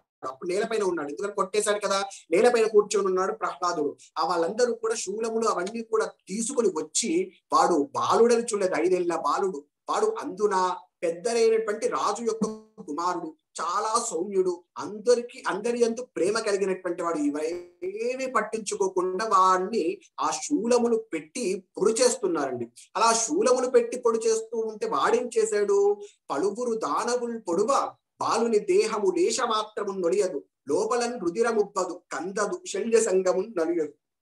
అలా శూలాన్ని దింపుతూ ఉంటే కనీసం ఆ శూలం వల్ల ఆయన యొక్క శరీరం అనేటువంటిది కందలేదట. కందడం అంటే మామూలుగా ఎర్రబారుతుంది చూసారా, శరీరాన్ని గట్టిగా గిచ్చడం ఏదో చేసినప్పుడు, అలా ఎర్రబారడం కూడా జరగలేదట. ఎర్రబారడం కూడా జరగకుండా ఆయన యొక్క శరీరం అనేటువంటి దాంట్లోకి శూలములు అనేటువంటివి దిగటం లేదు. అందున వాళ్ళు కొట్టుతున్నది ఎక్కడ, ప్రాణవాయువులు ఎక్కడైతే తిరుగుతూ ఉంటాయో వాటి, ఎందుకంటే ఇప్పుడు మనిషి ఎక్కడ కొడితే చచ్చిపోతాడో వాటి ఆయుస్థానముల పైనే కొడుతూ ఉన్నారు వాళ్ళు. అంటే పొట్టలో, గుండెలో, కళ్ళలో, తర్వాత ముఖంలో, కంఠము దగ్గర, ఇలాంటి కొన్ని స్థానముల దగ్గర కొడితే మాత్రమే చచ్చిపోతాడు. కాబట్టి అటువంటి స్థానములను చూసి అటువంటి స్థానముల పైన కొట్టినప్పటికీ కూడా వాడికి ఎటువంటి ఇబ్బంది కూడా కలగటం లేదు. అలా కొట్టినప్పటికీ వీడేం చేయాలి, అరవాలి కదా, అరవటం లేదు. ఏమని పాడుతున్నాడంటే, కేశవ హరే మురారే గోవింద అంటూ తన్ను నిశాతరుణ్ పొడువ దైత్య కుమారుడు మాటి మాటికి ఓ పన్నగశాయి యో ధనుజ భంజన యో జగదీశ యో మహాపన్న శరణ్యయో నిఖిల పావన యంచులు తింతు కాని తా కన్నుల నీరు తేడు భయకంప సమేతుండు కాడు పూవరా. ఇదంతా హిరణ్యకశిపు సమక్షంలోనే జరుగుతుంది. హిరణ్యకశిపుడు అక్కడ సింహాసనం మీద కూర్చున్నాడు, వీడు మధ్యలో ఉన్నాడు, కూర్చొని ఉన్నాడు ప్రహ్లాదుడు. తర్వాత అక్కడ దైత్యులందరూ వచ్చారు, వాడిని పొడి చేస్తున్నారు. పొడి చేస్తుంటే ఆయనకి ఏ ఇబ్బంది కలగటం లేదు. అయినప్పటికీ కూడా ఆయన 2 చేతులు పైకెత్తి జగదీశ ధనుజ భంజన హరే మురారే అంటూ అలా కీర్తన చేస్తూ ఉన్నాడట. అదంతా చూసి ఆ హిరణ్యకశిపుడు ఆశ్చర్యపోయాడు. ఏంటి వీడు ఇప్పటి వరకు ఇలా కొడితే ఎవడైనా ఏం చేస్తాడు, పారిపోతాడు. కొడుతున్నారని వస్తుంటేనే పారిపోతాం, లేకపోతే ఇలా చేతులు అడ్డు పెట్టేసుకుంటాం. వీడేంటి అసలు చేతులు అడ్డు పెట్టడం లేదు, పారిపోవటం లేదు, అమ్మ దగ్గరికి వెళ్ళటం లేదు, నా దగ్గరకు వచ్చి క్షమించమని అడగట్లేదు, ఇప్పటి నుంచి నేను విష్ణు భక్తిని మాడతానని అంటం లేదు, అసలు భయపడట్లేదు వీడు. పారడు లేచి దిక్కులకు బాహువులొడ్డడు బంధురాతిలో దూరడు ఘోర కృత్యమని దూరడు తండ్రిని. అట్లాంటి తండ్రిని వాడు తిడుతున్నాడా, తండ్రిని కూడా తిట్టట్లేదు. మిత్రవర్గముంజీరుడు మాతృ సంగము వసించు సువర్త గృహంబులోనికి దూరడు కవరే జనడు తాపసమునొందడు కంటకింపడు. ఎట్లాంటి వాటర్ వీడు, అసలు ఎంత చేసినా కానీ వీడికి ఎలా తట్టుకోగలుగుతున్నాడు, ఇవన్నీ ఎవడో వీడిని రక్షిస్తున్నాడు అని అప్పుడు అర్థమైందండి. అక్కడే అనుమానం కూడా చెప్తారు మనకు. సంస్కృత భాగవతం చదివితే సంస్కృత భాగవతంలో అనుమానం కూడా వస్తుంది. వీడు నన్ను చంపడానికి పుట్టినటువంటి వాడే ఉంటాడు. ప్రయాసే అపహతే తస్మిన్ దైత్యేంద్ర పరిశంకిత చకార తత్ వదోపాయ నిర్బంధేన యుధిష్ఠర అని స్పష్టంగా చెప్పడం జరిగింది. వాడికి అప్పటికే అనుమానం వచ్చేసింది, వీన్ని ఎవరో దేవతలు ఎవరో నన్ను చంపడానికే పంపించి ఉంటారు, నన్ను కదా. అక్కడ దైత్యకులాన్ని అన్నారు, దైత్యేంద్ర అంటే మొత్తం దైత్యకులాన్ని మొత్తం కూడా సంహరించడానికే ప్రయత్నం చేస్తున్నారు. కాబట్టి వీన్ని సంహరించడం వినా ఇంకొక మార్గం లేదు, ఖచ్చితంగా వీన్ని సంహరించారు. ఇక అప్పుడు వివిధ రకమైనటువంటి ఉపాయాల్ని ప్రయోగించండి అని చెప్పేసి అక్కడ ఉండేటటువంటి రాక్షసులకు ఇక ఆర్డర్ వేయడం ఆలస్యం. వాళ్ళు ఇక ఎన్ని రకాలుగా వీళ్ళు శూలాలతో పడవలేదు, అది ఆశ్చర్యమైనటువంటి విషయం. కాబట్టి ఆ వేణుగులతో తొక్కించడం ప్రారంభంగా అనేక రకాలుగా వేణుగులతో తొక్కించడం, తర్వాత విష సర్పాల్ని కల్పించడం, అగ్నిలో పడవేయడం, మంచి మండుతున్నట్టు అది ఆ దావాగ్నిని రగిలించేవాళ్ళు. మొట్టమొదట దావాగ్నిని రగిలించి ఆ దావాగ్నిలో ఆ హిరణ్యకశిపుని యొక్క పుత్రుడు ఏంటంటే ప్రహ్లాదుని తీసుకెళ్లి అక్కడ పడేసేవాడు. మొత్తం మధ్యలో ఆ మొత్తం ఆ అడవంతా తగలబడిపోయేది. హిరణ్యకశిపుని యొక్క పుత్రుడు మాత్రం ప్రహ్లాదుని మాత్రం హాయిగా అలాగే ధ్యానం చేసుకుంటూ హరికీర్తన చేస్తూ, ఆయన ఏది చేయండి మీరు, ఆయన ఏం చేసేవాడు, హాయిగా హరినామ సంకీర్తన చేస్తూ నారాయణ హరి నారాయణ హరి నారాయణ నారాయణ హరి నారాయణ హరి నారాయణ హరి నారాయణ. ఆయనకు తెలిసింది అది ఒక్కటే, ఆ నారాయణ నామ సంకీర్తనలో మైమరిచిపోయి ఉండేటటువంటి వాళ్ళు ఏది చేసినా వాళ్ళు చేస్తున్నదంతా శరీరానికి. ఇక్కడ మనకు ఒక అనుమానం వస్తుంది, ఎందుకండి అలా జరగలేదు. అగ్ని భగవానుడు ఉన్నాడండి. అగ్ని భగవానుడు ఎవరు, హిరణ్యకశిపుని యొక్క ఇప్పుడు ప్రస్తుతం హిరణ్యకశిపుని యొక్క ఒక బానిస హిరణ్యకశిపుని ఆధీనంలో ఉండేవాడు. ఇప్పుడు హిరణ్యకశిపుని ఆధీనంలో ఉండేవాడు అగ్ని భగవానుడు. కాబట్టి అగ్ని భగవానుడు ఏం చేయాలి? నువ్వు ప్రహ్లాదుని తగలబెట్టాలి కానీ తగలబెట్టేయాలి, అవునా కదా? అది కూడా అన్నాడు. ఆ హిరణ్యకశిపుడు అగ్ని భగవాను తగలబెట్టమని తగలబెట్టాలి. కానీ అగ్ని భగవానుడు ఏమని కంప్లైంట్ చేశారు? నేను ప్రయత్నం చేస్తున్నానయ్యా ఆయన తగలబెట్టడానికి, అయినా కానీ నేను తగలబెట్టలేకపోతున్నాను అని చెప్పాడు. అన్ని కూడా ఇప్పుడు పర్వతంలో ఇవన్నీ కూడా వాళ్ళ చేతిలో లేకపోవచ్చు. కాబట్టి ఈ దేవతల్ని ప్రచండమైనటువంటి గాలులు సృష్టిస్తాడు. తర్వాత అనేకమైనటువంటి ఆయుధములు ప్రయోగం చేస్తారు. వరుణ దగ్గర తీసుకొని అనేకమైనటువంటి ఆయుధములు ప్రయోగం చేస్తారు. వరుణ పాశం ఉంటాయి, ఆ వరుణ పాశంతో కట్టేస్తారు. విషనాగుల్ని పిలిపించి మహానాగులు ఉంటాయి, ఆ నాగులతో కనిపించేస్తారు. ఇవేవి కూడా ఆయన ఎందుకు పని చేయవు? ఎందుకు పని చేయలేదు అంటే ఆయన సర్వము కూడా బ్రహ్మమయముగా చూస్తున్నవాడు. అంతటా బ్రహ్మమయమైనటువంటి వారికి దేవతల కంటే కూడా ఎక్కువ శక్తి ఉంటున్నది. ఇప్పుడు ఉదాహరణ చెప్పాలంటే సీతమ్మను అగ్ని కాల్చలేకపోయింది. ఎందుకు కాల్చలేకపోయింది? ఆవిడ యొక్క పాతివ్రత్య శక్తి. వశిష్ఠ భగవానుడు తన యొక్క 100 మంది కుమారులు కూడా సంహరింపబడ్డప్పుడు తాను కూడా ఆత్మహత్య చేసుకుందామని ఒక పర్వతం నుంచి దూకేస్తాడు. భూమి నా మీద పడకని చెప్పేసి తన చేతులు అడ్డు పెట్టేసి ఆయన రక్షించేస్తుంది. సరస్వతి నదిలో దూకుదామని సరస్వతి నది వెనక్కి వెళ్ళిపోతూ ఉంటుంది. ఎక్కడ కూడా, ఎందుకంటే ఆయన శక్తి, ఆయన ఒకవేళ చనిపోతే అది తట్టుకోవడం అనేటువంటి సరస్వతి దేవి కూడా సాధ్యం కాదు. కాబట్టి మహాత్ములైనటువంటి వారి యొక్క తేజస్సు ముందు ఈ దేవతల యొక్క తేజస్సు కూడా పనికి రాకుండా పోతుంది. కాబట్టి ఏమి ఇంకా అంతే కదా, అభిచార హోమాలు చేశారండి అని వేదంలో చెప్పినట్టు కొన్ని అథర్వణ వేదం ఇట్లాంటి వాటిలో వస్తాయి. ఆ అభిచార హోమాలు ఏవైతే ఉన్నాయో అభిచార హోమాలు చేసి కృత్య అనేటువంటి రాక్షసులు పుట్టించి వాడి మీద పంపించేవాడు ప్రహ్లాదుడి మీదకి. అయినా వాడు చచ్చేవాడు కాదు. శంబరాసుని యొక్క మాయలు ప్రయోగించారు, అయినా చచ్చేవాడు కాదు. ఇలా ఒక్కొక్క విధంగా అనేక విధాలుగా వాళ్ళని సంహరించడానికి ఎంతో ప్రయత్నం చేశారు. ఇక ఎన్ని ప్రణాళికలు అన్ని ప్రణాళికలు అయిపోయిన తర్వాత అప్పుడు బెంగ పెట్టేసుకున్నాడు హిరణ్యకశిపుడు. ఎట్లా చంపాలి వీడిని? ఇప్పుడు వాడు తన యొక్క మృత్యు అని అర్థం అవుతుంది చిన్నగా, కాకపోతే అర్థం అవుతుంది కాబట్టి నేను ఎట్లా చంపాలి? ఎన్ని ప్రణాళికలు చేసి ముంచితి వార్తుల గదల మొత్తితి శైలతటంబులంతు ద్రొప్పితి శస్త్రరాజపొడి పెంచితి నిప సురేంద్ర పంక్తి రొప్పించిది ధిక్కరించిది శపించిది. శాపవాక్తులు కూడా విడిచిపెట్టాడు, కానీ అవేమి పని చేయట్లేవు. ఆ ఘోర ధూమాగ్నులందు త్రోయించిది పెక్కుపాట్లు వలయించిది చావడిదేమి చిత్రమో, ఎంత చేసినా చావడేంట్రా వీడు అని బెంగ పెట్టుకున్నాడు. తన కొడుకు ఎప్పుడు చస్తాడా అని బెంగ పెట్టుకున్నటువంటి వాడు హిరణ్యకశిపుడు. అలా బెంగ పెట్టుకుంటే అప్పుడు నేల చూపులు చూస్తూ బెంగ పెట్టుకున్నాడు. ఇప్పటి వరకు అలా చూసింది లేదు. ఎప్పటి వరకు మంచి వీరరసంతో పొంగి ఉండేటటువంటి హిరణ్యకశిపుడు వాటిని ఎట్లా చంపాలి అని ఆలోచిస్తూ బెంగ పెట్టుకున్నాడట హిరణ్యకశిపుడు. అప్పుడు షండావర్కులు మళ్ళీ వచ్చారు. మేం బెంగ పెట్టుకోకండి మహారాజా, మేము అంటే ఆయన బాధను చూడలేక మేము మళ్ళీ తీసుకెళ్లి మళ్ళీ ఇంకేమైనా విధాల్లో ఉంటే ప్రయత్నించేద్దాం, లేకపోతే మనం ఒక పని చేద్దాం, వరుణ పాశాలు ఉంటాయి, ఆ వరుణ పాశాలను బంధించి పెట్టేద్దాం. ఇక వాడు ఎక్కడికి వెళ్లకుండా. ఎప్పటి వరకు బంధిద్దాం అంటే మా తండ్రి గారు ఉన్నారు శుక్రాచార్యులు తపస్సుకు వెళ్ళారు. ఆ శుక్రాచార్యుడు వచ్చే వరకు గనక వీడిని మనం రక్షించుకోగలిగితే, వాడిని ఎక్కడికి వెళ్లకుండా ఏ పనులు చేయకుండా అడ్డుకోగలిగితే, శుక్రాచార్యుడికి తెలుసు ఇట్లాంటి స్టూడెంట్స్ ని ఎట్లా హ్యాండిల్ చేయాలో ఆయనకు తెలుసు. ఎందుకంటే ఆయనకి ఎక్స్పీరియన్స్ ఎక్కువ. మామూలుగా నాకుండేటటువంటి ఎక్స్పీరియన్స్ కంటే ఆయనకి ఎక్స్పీరియన్స్ ఎక్కువ ఇట్లాంటి రాక్షసులు ఎలా తయారు చేయలేటువంటిది. కాబట్టి రాక్షసులు గురించి శుక్రాచార్యుడు వచ్చేంత వరకు ఇలా రక్షణ చేద్దాము, తర్వాత మీరేం బాధపడకండి, నేను వాడిని తీసుకొని వెళ్తాను అని చెప్పేసి వాడిని తీసుకొని వెళ్ళారండి. ఇక తీసుకొని వెళ్ళిన తర్వాత ఎప్పుడైనా కానీ గురువులు అన్న తర్వాత ఎప్పుడు గురుకులంలోనే ఉంటారు. వాళ్ళకు కూడా గృహాలు ఉంటాయి, వాళ్ళు అక్కడికి వెళ్ళాలి, తర్వాత బాధ్యులతో ఉంటారు, పిల్లలతో ఉంటారు. అలా గృహోపకరణ నిమిత్తం గృహమేదీయ కర్మసు అన్నారు. గృహమేదంటే గృహ కర్మల కోసం వాళ్ళు బయటికి వెళ్ళారు. అలా బయటికి వెళ్ళినటువంటి సందర్భంలో అక్కడ ఉండేటటువంటి బాలకులందరినీ పిలిచాడు. బాలకులందరినీ పిలిచి ఇక మంచి మాట అంటే భగవద్భక్తి గురించి చెప్పడం ప్రారంభం చేశాడండి. ఆ భగవద్భక్తి అనేటువంటిది ఎంత ఇప్పటి వరకు మనం నేర్చుకున్నదంతా ధర్మము, అర్థము, కామము. కాకపోతే వీటి వల్ల మన జీవితం ప్రయోజనం చేస్తుందని మనం చెప్పలేము. మనకు మానవ జన్మ అనేటువంటిది దుర్లభం మానుషం జన్మ తదపి అధ్రువం అర్థమం యథాపి పురుషస్థేహే విష్ణు పాదో సమర్పణం. ఎవరైతే విష్ణు యొక్క పాదముల యందు తన యొక్క మనస్సును సమర్పణం చేస్తారో వాడి యొక్క జీవితం అనేటువంటిది ధన్యమవుతుంది. అసలు మనిషి జన్మ ఇచ్చింది పరమేశ్వరుడు అందుకు, కానీ ఆ శ్రీ మహావిష్ణువు యందు తన యొక్క మనస్సును పెట్టాలంటే చాలా కష్టమైనటువంటి విషయం.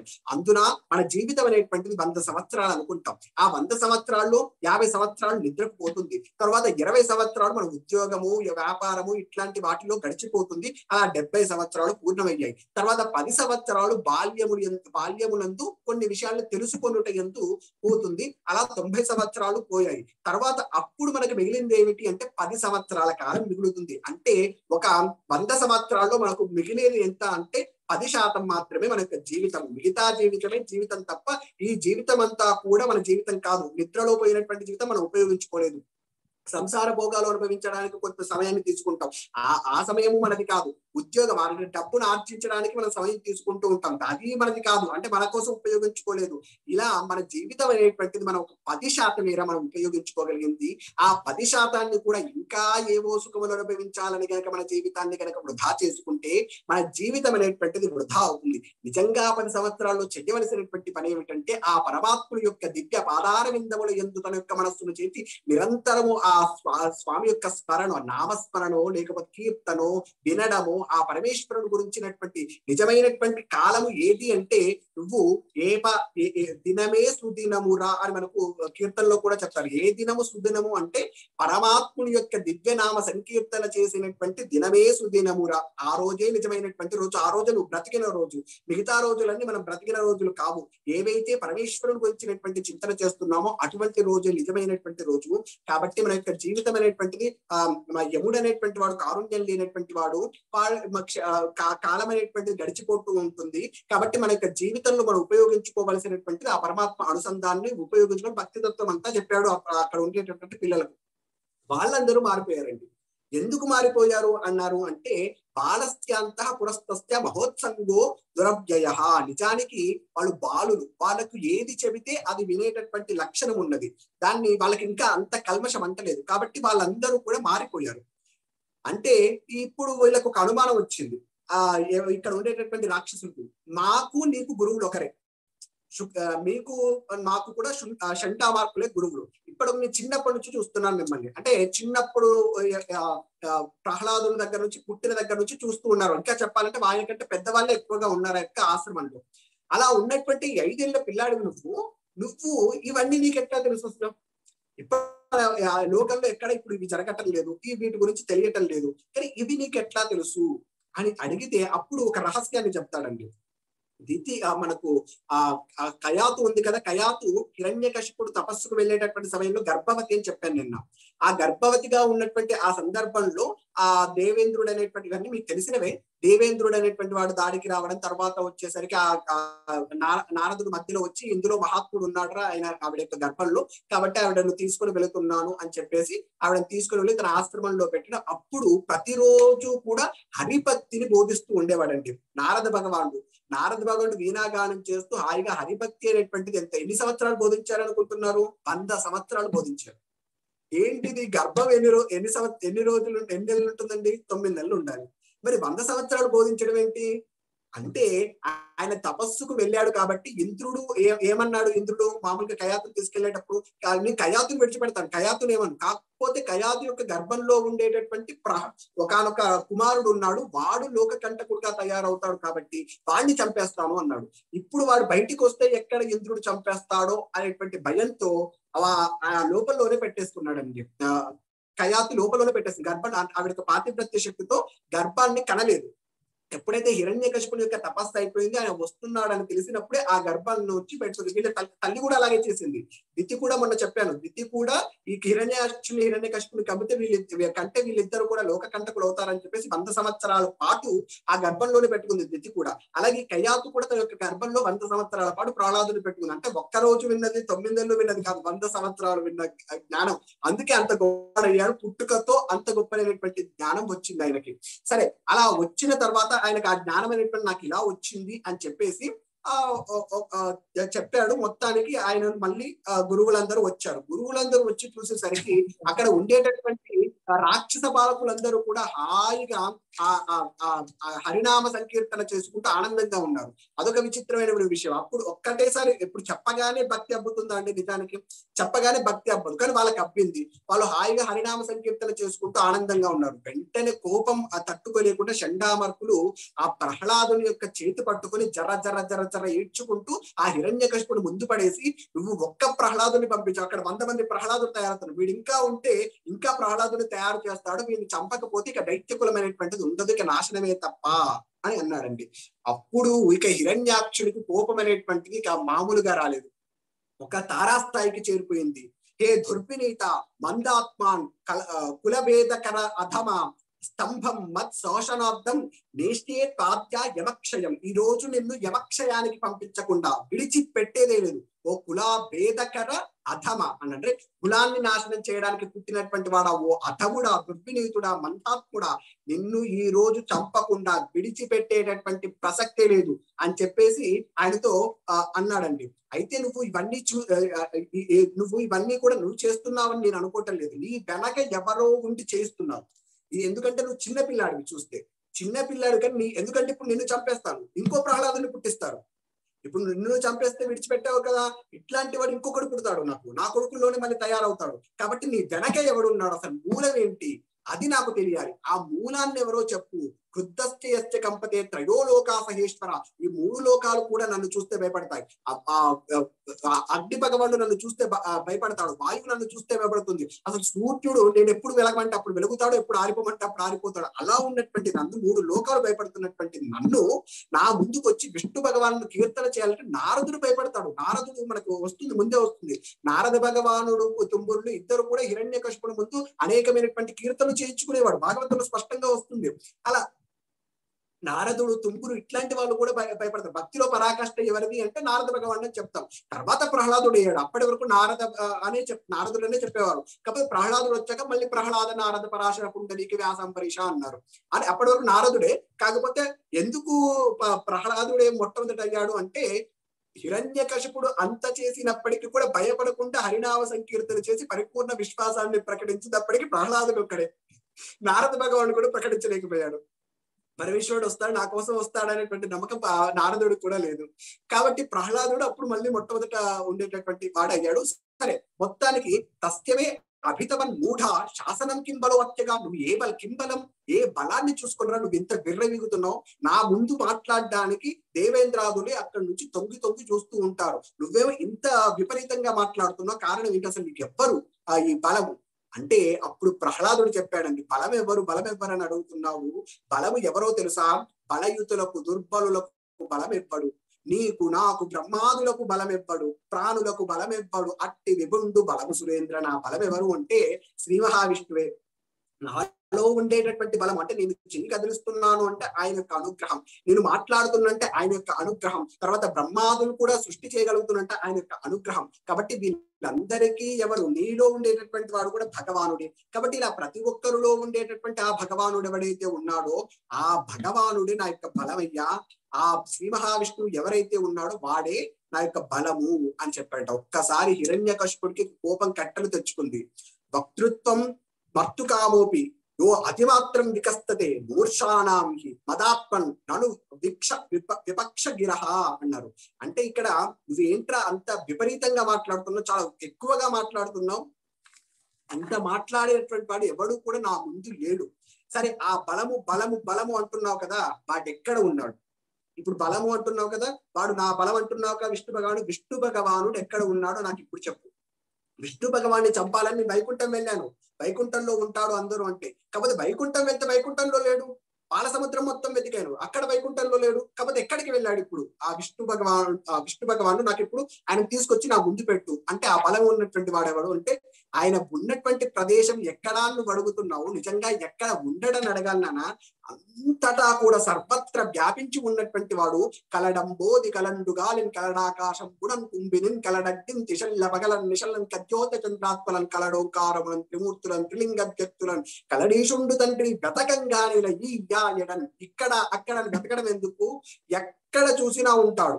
నువ్వు ఏ చిన్ననేటువంటి ఆకాశంలో పరమాణువులో ఉంటాడు, మహత్తులో ఉంటాడు, ఆకాశంలో ఉంటాడు, భూమిలో ఉంటాడు, ప్రతి నీలో ఉంటాడు, నాలో ఉంటాడు, చెట్టులో ఉంటాడు, పుట్టులో ఉంటాడు, రాయిలో ఉంటాడు. అందుగలడెందు లేడని సందేహము వలదు. చక్రి సర్వోపగతుండు ఎందెందు వెతకి చూచిన అందంతే గలడు దానవాగ్రని వింటే అన్నాడండి.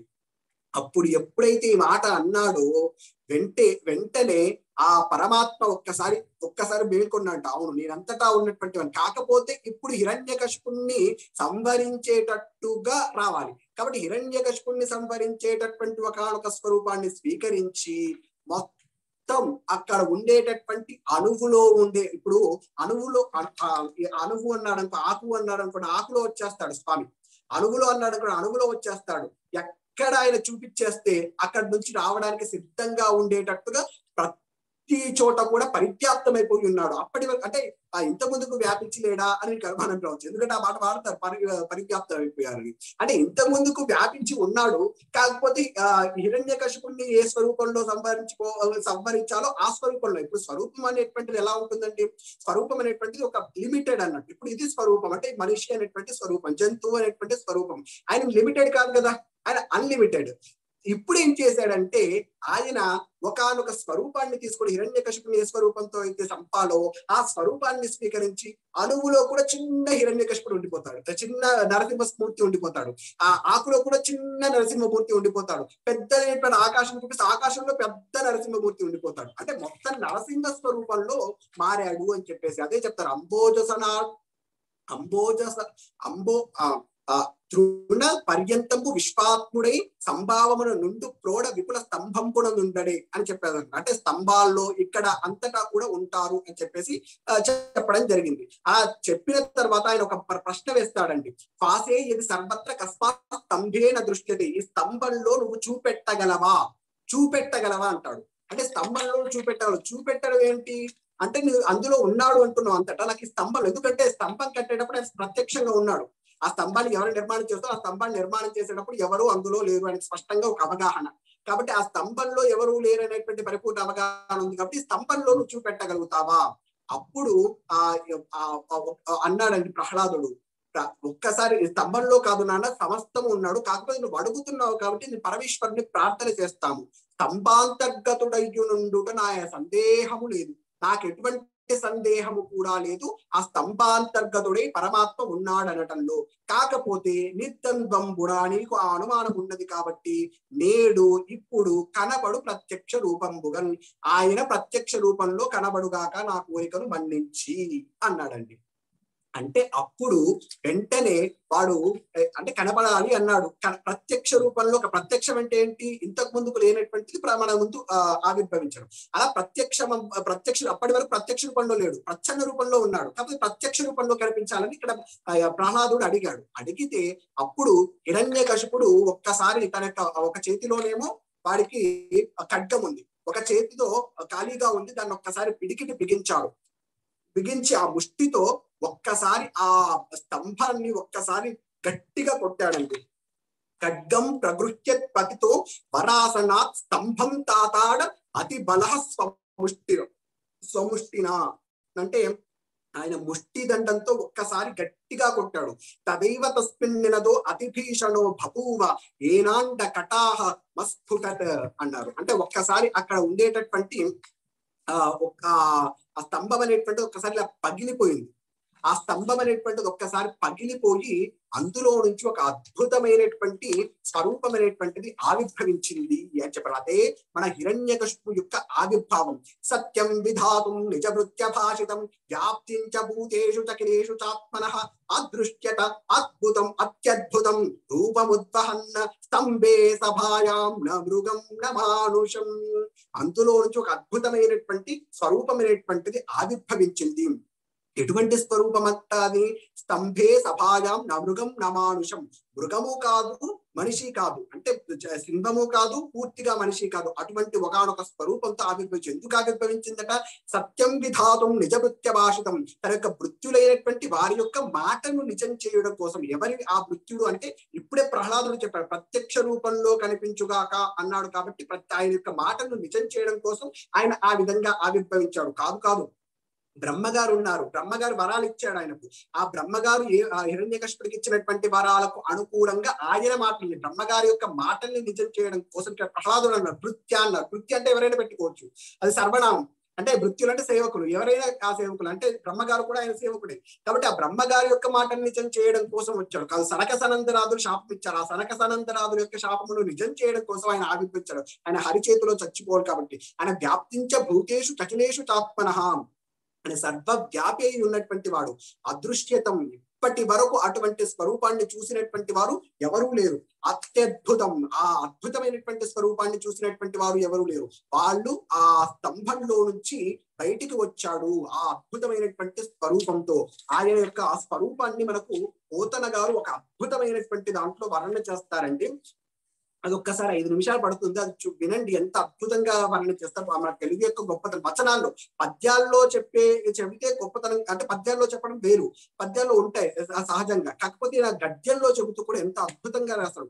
ఇట్లు దానవేంద్రుండు పరిగృహ్యమాన వైరుండును వైరానుబంధ జాజ్వల్యమాన రోషానలుండును రోషానల జంఘన్యమాన విజ్ఞాన వినయుండును వినయ గాంభీర్య దైత్య జేకీయమాన హృదయుండును హృదయ చాంచల్యమాన తామసుండును తామస గుణ చంకన్యమాన స్థైర్యుండునై విస్త్రంభ హుంకరించి బాలుని ధిక్కరించి హరినిందు చూపమని కనకనకమనమని కంకణ క్రేంకార శబ్దపూర్వకంబుగా దిగ్దంతి దంత వేదన పాటప ప్రశస్తంబు హస్తంబుడ సభావండప స్తంభము గ్రేసిన వేడుతోడన దశ దిశలను మిడుంగురులు చెదరంచిటిలి పెటిలి పడి జంభజ్యమానం భగుణం మహాస్తంభంబు వలన ప్రళయ వేళా సంభూత సప్తస్కంద బంధుర సమీరణ సంఘటిత ఘోర జోగుష్యమానంబులై మహావలాహక వర్గ నిర్గత నిబిడ నిష్ఠుర దుస్సహ నిర్గాత సంగ నిర్ఘోష నికాశంబులైన చట చట స్ఫట స్ఫటధ్వని ప్రముఖ భయంకరారావ పుంజంబులు చంచన్యమానంబుల ఎగసి ఆకాశ వరాంతరాలంబు నిరవకాశంబు చేసి పట్టుసాలక దోదూయమాన హృదయంబులు పరవశంబులై పితామహ మహేంద్ర వరుణ వాయు శిఖి ప్రముఖ చరాచర జంతుజాలంబులతోడ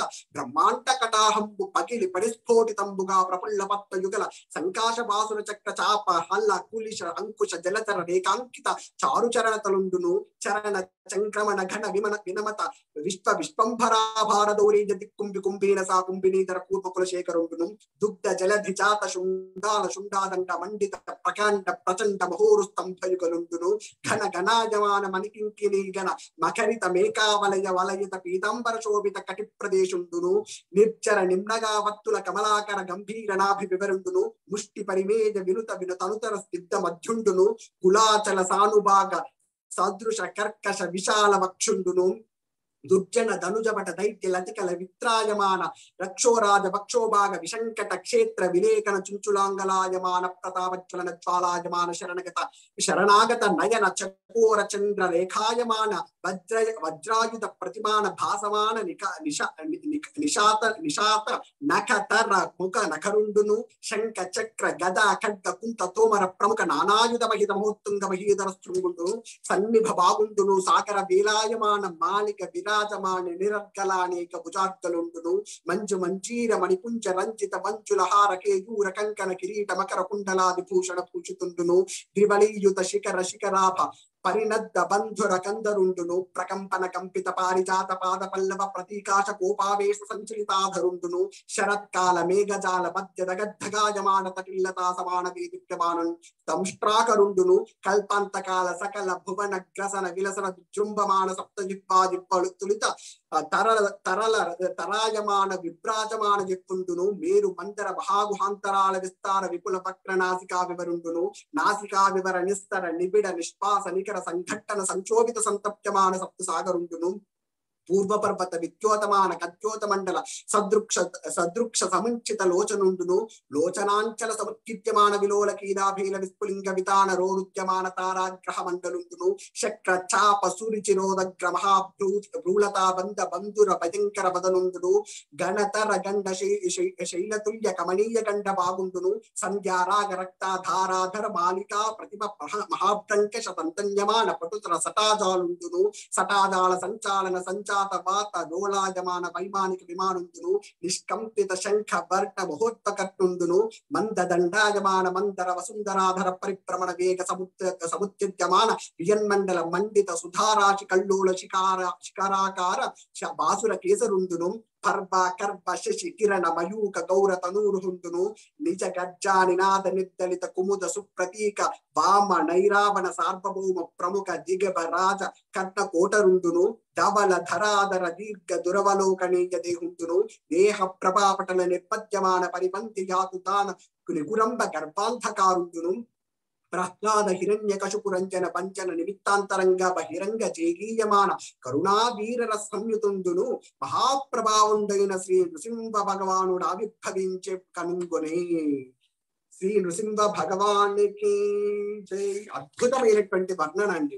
ఈ పోతన గారు చేసినటువంటి ఈ వర్ణన మనకు నృసింహాష్టకం అని చెప్పేసి ఇంకొక దాంట్లో కూడా అద్భుతంగా భూకండం పారణండం పరవర విటపం జంప జంపోరుడంపం డిం డిం డిం డిం డిడింపం దహమపి దహమై జంప జంపైశ్చ జంపై తుల్యాస్తుల్యాస్తుల్యా ధుమ ధుమ ధుమకై కుంకుమాంకై కుమాంకై ఏతత్తే పూటయుక్తా మహరహ కహర పాతు మాం నారసింహ భూభృద్భుజంగం ప్రళయరవరం ప్రజ్వలజ్వాలమారం కజ్జం కజ్జదుర్జం కిచ చిత్కజ్జదుర్జయంతం భూభాగం భోగభాగం గగ గగ గగనం గత్తమత్యుగ్రగంతం స్వచ్ఛం పుచ్చం స్వగచ్చం స్వజననుత పాతు మాం నారసింహ ఏయాభ్రం గర్జమానం లఘు లఘు లఘు లఘు లఘు కరో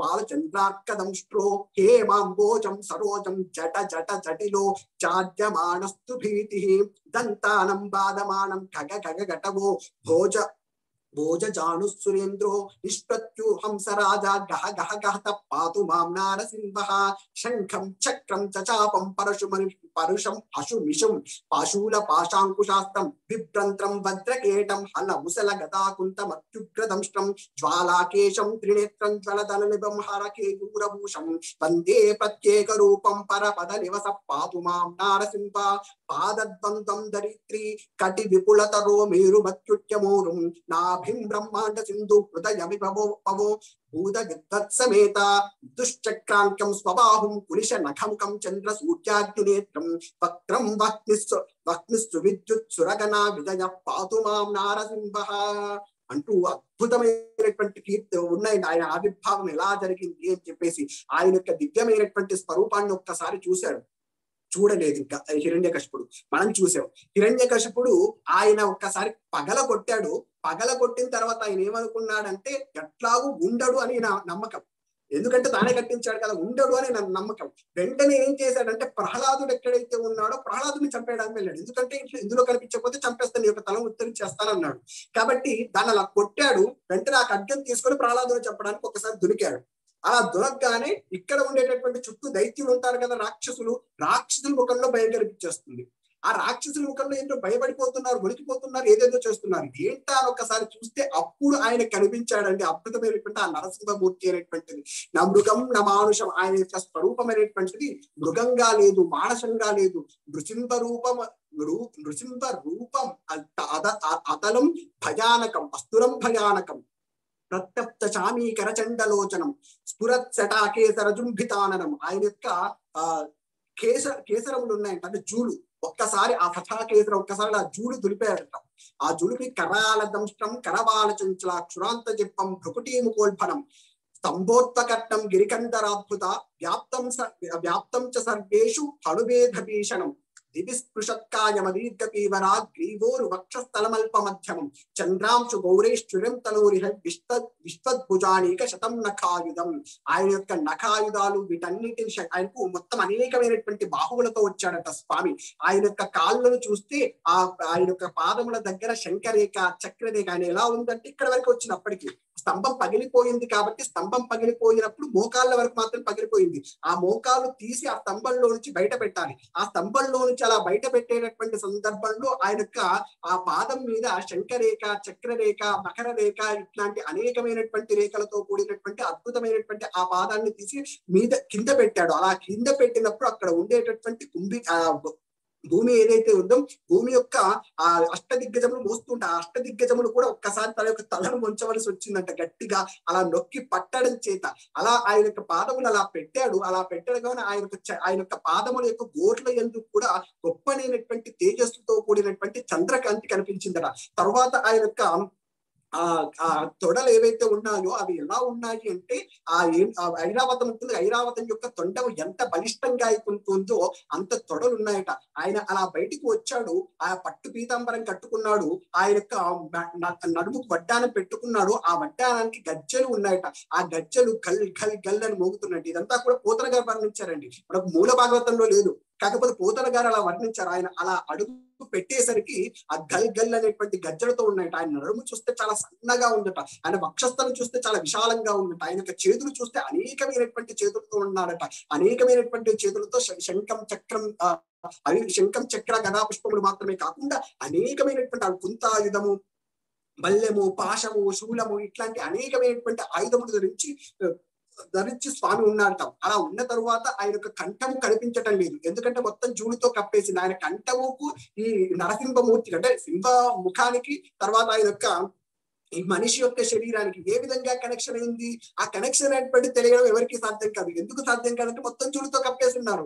అది ఎలా కనెక్షన్ అయింది అనేటువంటిది ఎవరికి తెలియదు. కాబట్టి అలా ఉండేటటువంటి స్వరూపం. ఆయన యొక్క కన్నులు బంగారాన్ని పుటం పెడితే ఏ విధంగానైతే మెరుస్తాయో అలా మెరుస్తూ ఉండేటటువంటి కన్నులతో ఆయన యొక్క నాలుకను ఎప్పుడు కూడా బయటికి తీసి ఆడిస్తూ ఉన్నట. భీకరమైనటువంటి గర్జన చేస్తూ ఉన్నట. ఆ ఉండేటటువంటి ఆ స్వామి యొక్క స్వరూపాన్ని ఒక్కసారి చూసి అందరూ కూడా ఆశ్చర్యపోయారు. అక్కడ ఉండేటటువంటి బ్రహ్మాది దేవతల పైనుంచి చూస్తున్నారు. దేవతలందరూ కూడా ఎప్పుడు ఇది జరుగుతుందా అని చెప్పేసి ఎదురు చూస్తూ ఉన్నారు. ఎట్లా వీడు ఎప్పుడు చచ్చిపోతాడనే కదా ఎదురు చూస్తుంది. ఆ దేవతలందరూ కూడా భయంగా చూస్తున్నట్ట. ఇప్పుడు హిరణ్యకశిపుడు ఇంకా రాజు, ఇంకా మన స్వామి రాలేదు కాబట్టి హిరణ్యకశిపుడు రాజు కాబట్టి భయంగా చూస్తున్నట్ట. అలా ఉండేటటువంటి ఆ భీకరమైనటువంటి ముఖంతో ఒక్కసారి భీకరంగా గర్జన చేశాడు. భీకరంగా గర్జన చేసి ఆ స్తంభంలోంచి ఒక్కసారి దొరికిన తర్వాత అక్కడ ఉండేటటువంటి ఆ హిరణ్యకశిపుడిని గట్టిగా పట్టుకోవాలని చెప్పేసి వాడిని గట్టిగా పట్టుకోవడానికి పోయాడట. కాకపోతే వాడు తప్పించుకొని పారిపోయాడు. అంటే ఒక పిల్లి ఎలుకలు పట్టినట్టుగా పట్టడానికి ప్రయత్నం చేశాడు, వాడు తప్పించుకుపోయాడు. తర్వాత వాడు ఒక భీకరమైనటువంటి స్వరూపాన్ని పొంది ఆ నరసింహస్వామితో యుద్ధం చేస్తాను, ఇప్పటికి దొరికావు హరి అని చెప్పేసి వాడు ఒక గదాదండాన్ని తీసుకొని ఆ స్వామివారి పైకి వేస్తాడు. స్వామివారికి అది ఒక లెక్క. వాటన్నిటిని కూడా భిన్నం చేస్తున్నాడు. అనేకమైనటువంటి ఆయుధములను ప్రయోగం చేస్తే వాటన్నిటిని కూడా భిన్నం చేస్తున్నాడు. అక్కడ ఉండేటటువంటి వ్యక్తులు ఎవరు కూడా ధైర్యం చేయొచ్చారు. ఆ వ్యక్తులు ఎవరు చచ్చిపోతాడో ఏమి తెలియదు కాబట్టి అక్కడ ఉండేటటువంటి వ్యక్తులు అడుగు ముందుకు వేయడానికి ధైర్యం చేయట్లు. ఆ భీకరమైనటువంటి ఆ గర్జనలతో అక్కడ ఉండేటటువంటి భూనభోంతరాలన్నీ కూడా నిండిపోయి బ్రహ్మగారి దగ్గర నుంచి చీమ వరకు కూడా అన్ని వడికిపోతాడు. ఒకసారి ఇలా గర్జన చేశారంటే అన్ని ఒకసారి ఇలా షేకిపోతున్నాయంట. అలా ఉండేటటువంటి స్వరూపంతో ఆయన గర్జనలు చేస్తూ ఆ మొత్తానికి ఆ హిరణ్యకశిపుడు అనేక సార్లు తప్పించుకొని చివరికి ఒక్కసారి గట్టిగా దునికి ఆ నరసింహస్వామి ఆయనను గట్టిగా ఒడిసి పట్టాడండి. అలా ఒడిసి పట్టి ఆయనను వరాలు ఇచ్చారు కదా, ఆ వరాలకు తగ్గట్టుగా ఆయనను తొడల పైన కూర్చోబెట్టుకుని అక్కడ ఉండేటటువంటి లోపల కాదు బయట కాదు అన్నాడు కాబట్టి గడప మీద కూర్చోబెట్టుకొని ప్రాణం ఉన్నవి కాదు ప్రాణం లేనివి కాదు అన్నారు కాబట్టి తన గోర్లకు ప్రాణం ఉన్నాయి అంటే పెరుగుతున్నాయి కాబట్టి ప్రాణం ఉన్నాయి అనాలి. కట్ చేస్తే మనకి ఎటువంటి నొప్పి తెలియటం లేదు కాబట్టి మనకు ఆ ప్రాణం లేవు అనాలి. కాబట్టి ప్రాణం ఉన్నవి ప్రాణం లేనివి అట్లాంటి వాటన్నింటిని కూడా ఆయన ధరించి ఆయన తొడల పైన కూర్చోబెట్టుకుని ఆయన యొక్క పొట్టలు గట్టిగా చీల్చి ఆయన యొక్క ప్రేగుల్ని మెడలో వేసుకొని ఆయన యొక్క గుండెను తీసి తరువాత అక్కడ ఉండేటటువంటి వాటన్నింటిని కూడా మింగేస్తే రుధిరం తాగేస్తున్నట. ఆ రుధిరం తాగేస్తూ మళ్ళీ భీకరంగా గర్జన చేస్తున్నాడు. ఒక్కొక్కసారి ఇలా జూడు విల్లేస్తున్నట. ఆ రక్తం అనేటువంటిది మొత్తం పడిపోతుందట.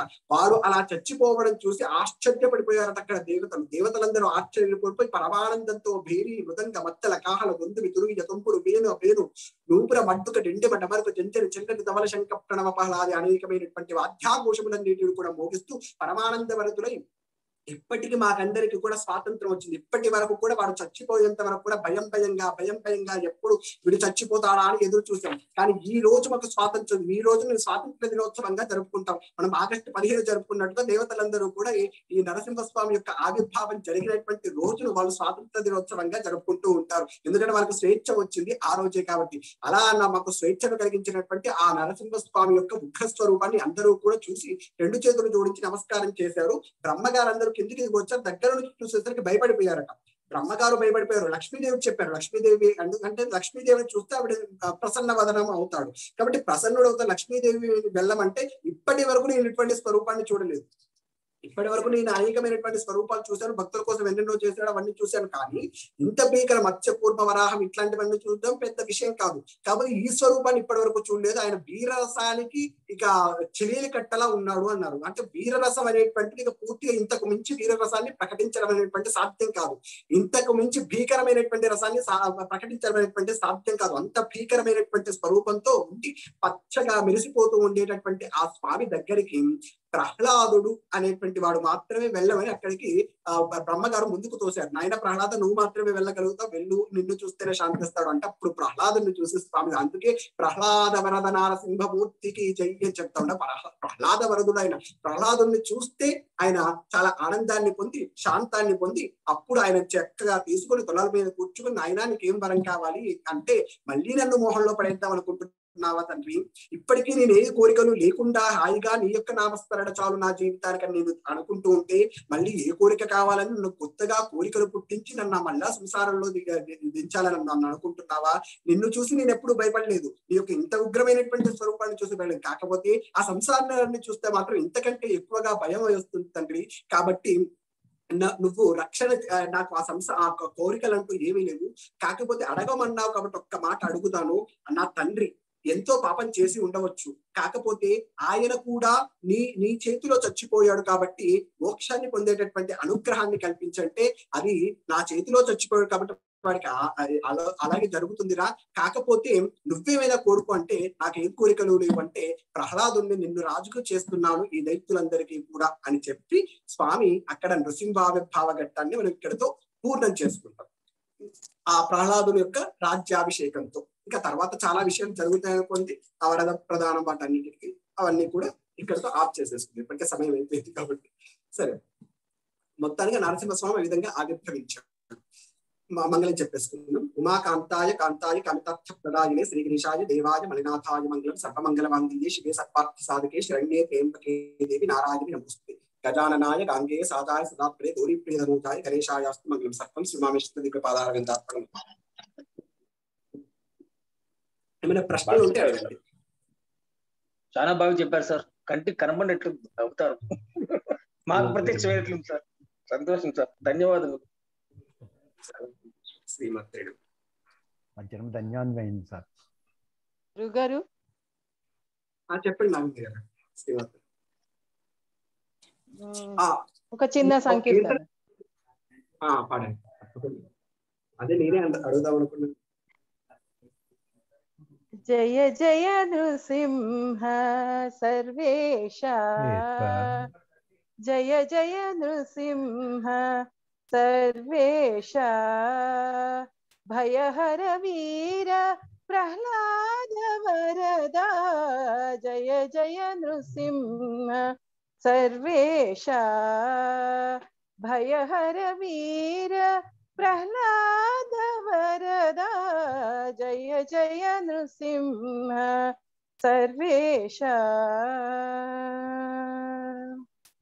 మిహిర శశినయన మృగనరవేశ బహిరంతస్థల పరిపూర్ణ, మిహిర శశినయన మృగనరవేశ బహిరంతస్థల పరిపూర్ణ, అహినాయక సింహాసన రాజిత బహుగుల గణన ప్రహ్లాద వరద, అహినాయక సింహాసన రాజిత బహుళ గుణగణ ప్రహ్లాద వరద, జయ జయ నృసింహ సర్వేశ. చటుల పరాక్రమ సమఘన విరచిత నిటుల నేత్ర మౌళి ప్రణుత, చటుల పరాక్రమ సమఘన విరచిత నిటుల నేత్ర మౌళి ప్రణుత, కుటిల దైత్య తతి కుక్ష విదారణ పటు వజ్ర నఖ ప్రహ్లాద వరద, కుటిల దైత్య తతి కుక్ష విదారణ పటు వజ్ర నఖ ప్రహ్లాద వరద, జయ జయ నృసింహ సర్వేశ. శ్రీవనితా సంశ్రిత వామాంక భావజ కోటి ప్రతిమానా, శ్రీవనితా సంశ్రిత వామాంక భావజ కోటి ప్రతిమానా, శ్రీ వెంకటగిరి శిఖర నివాస పావన చరిత ప్రహ్లాద వరద, శ్రీ వెంకటగిరి శిఖర నివాస పావన చరిత ప్రహ్లాద వరద, జయ జయ నృసింహ సర్వేశ, భయహర వీర ప్రహ్లాద వరద, జయ జయ నృసింహ సర్వేశ, జయ జయ నృసింహ సర్వేశ, జయ జయ నృసింహ సర్వేశ.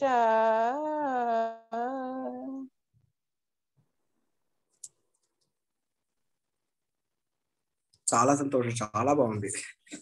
మంచి అన్నమాచార్య కీర్తన వినిపించారు. అన్నమాచార్యం కూడా చాలా కీర్తనలు చేశాడు ఆ నరసింహస్వామి మీద. ప్రళయ నేత్రాల ప్రఫల విద్యుల్లత కేలి విహార లక్ష్మీ నరసింహ 108 సంకీర్తనలు లాంటి నరసింహస్వామి మీదే. అవునండి, చాలా నరసింహస్వామి అహోబిలాస్ నరసింహస్వామి మీద అలా చేశాడు చాలా చోట్ల. ఉడికెడి ఉంటుంది, ఉడికెడి కోపపు పెడిదెపు రవమున పిడుకులు దొరలగా అట్లాంటివన్నీ బాగా మంచిగా వాడతాడు. అసలు ఆ పదాన్ని వాడడం కూడా అద్భుతంగా ఉంటుంది. అది చాలా నిర్మించారండి. చాలా సంతోషం, చాలా సంతోషం. ఇంకా ప్రశ్నలు ఉన్నాయండి?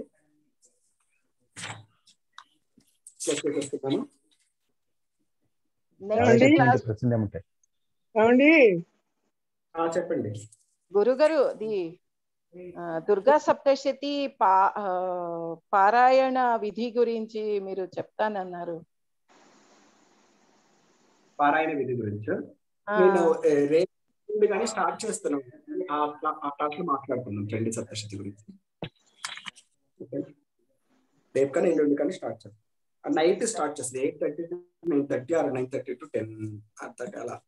ఎందుకంటే ఆఫీస్ కి కొంచెం వర్క్ ఎక్కువ ఉంటుంది, అందుకని కొద్దిగా 8:30 to 9:30 స్టార్ట్.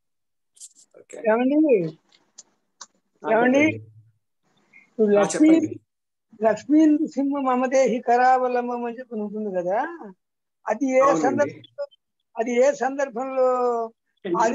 శంకరాచార్యుల వారు ఒకనొక సమయంలో వేరే శరీరాన్ని మార్చుకోవాల్సి వస్తుంది. అలా అక్కడ ఉండేటటువంటి అమలక మహారాజు అనుకో, అమలక మహారాజు ఏం చేస్తాడంటే అక్కడ ఎక్కడ మీకు శరీరం కనిపించినా కానీ తగలబెట్టేయమంటాడు. అలా శంకరాచార్యుల వారి యొక్క శరీరాన్ని కూడా దహనం చేస్తున్నటువంటి సందర్భంలో ఆయన చేతుల వరకు కాలిపోతాయి. అలా కాలిపోయినటువంటి సందర్భంలో అక్కడ ఉండేటటువంటి శంకరాచార్యుల వారు మళ్ళీ చేరుకొని అప్పుడు స్తోత్రం చేస్తారండి. లక్ష్మీంద్రు శ్రీమత్ పగోనిది నికేతన చక్రపాణి అంటూ ఆ స్తోత్రం లక్ష్మీంద్రు సింహ మమదేహి కరావలం, మళ్ళీ నా చేతుల్ని నాకు ఇవ్వు అన్నట్టుగా స్తోత్రం. కాకపోతే అక్కడ చేతులు కాలినప్పుడు చేతులు మన అడగడు, ఎక్కువగా సంసారం గురించే మాట్లాడతారు. మీరు గమనిస్తే ఆ సంసారాన్ని దాటించు స్వామి, సంసారాన్ని దాటించు స్వామి, ఈ బంధాలు లేకుండా ఉంటుంది స్వామి అని చెప్పేసి చేస్తాడు.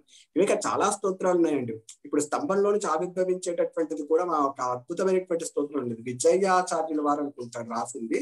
అది కూడా చాలా అద్భుతంగా ఉంటుంది. సహస్ర భాస్కర ద్యుతి ప్రభక్ష దుర్నిరీక్షణం ప్రభక్త క్రూర గృద్ధిరన్య కశ్యపోరు రస్థలం అజస్రజాండ కర్పర ప్రభక్తరో ద్రగర్జనం ముదగ్రనిగ్రహోగ్ర విగ్రహ కృతింబచేయట్టు చాలా అద్భుతంగా ఉంటుంది. జగజ్వల జగద్గ్రహత్ అని చెప్పేసి చాలా ఆ నడవడిక అనేటువంటిది మనకు ఆ స్వామి అక్కడ కనిపించేస్తూ ఉంటాడు. ఓకే, ఇలా వస్తున్నాడు స్వామి అని చెప్పేసి చాలా స్తంభావిత స్తోత్రం అని అద్భుతంగా ఉంటుంది. అది కూడా బాగుంటాయి. నరసింహస్వామి మీద చాలా రచనలు జరిగాయి, కాకపోతే ఎక్కువగా ప్రచారంలో లేవు, కానీ చాలా జరిగాయి. అందున మన తెలుగు రాష్ట్రాలు చాలా ప్రసిద్ధి.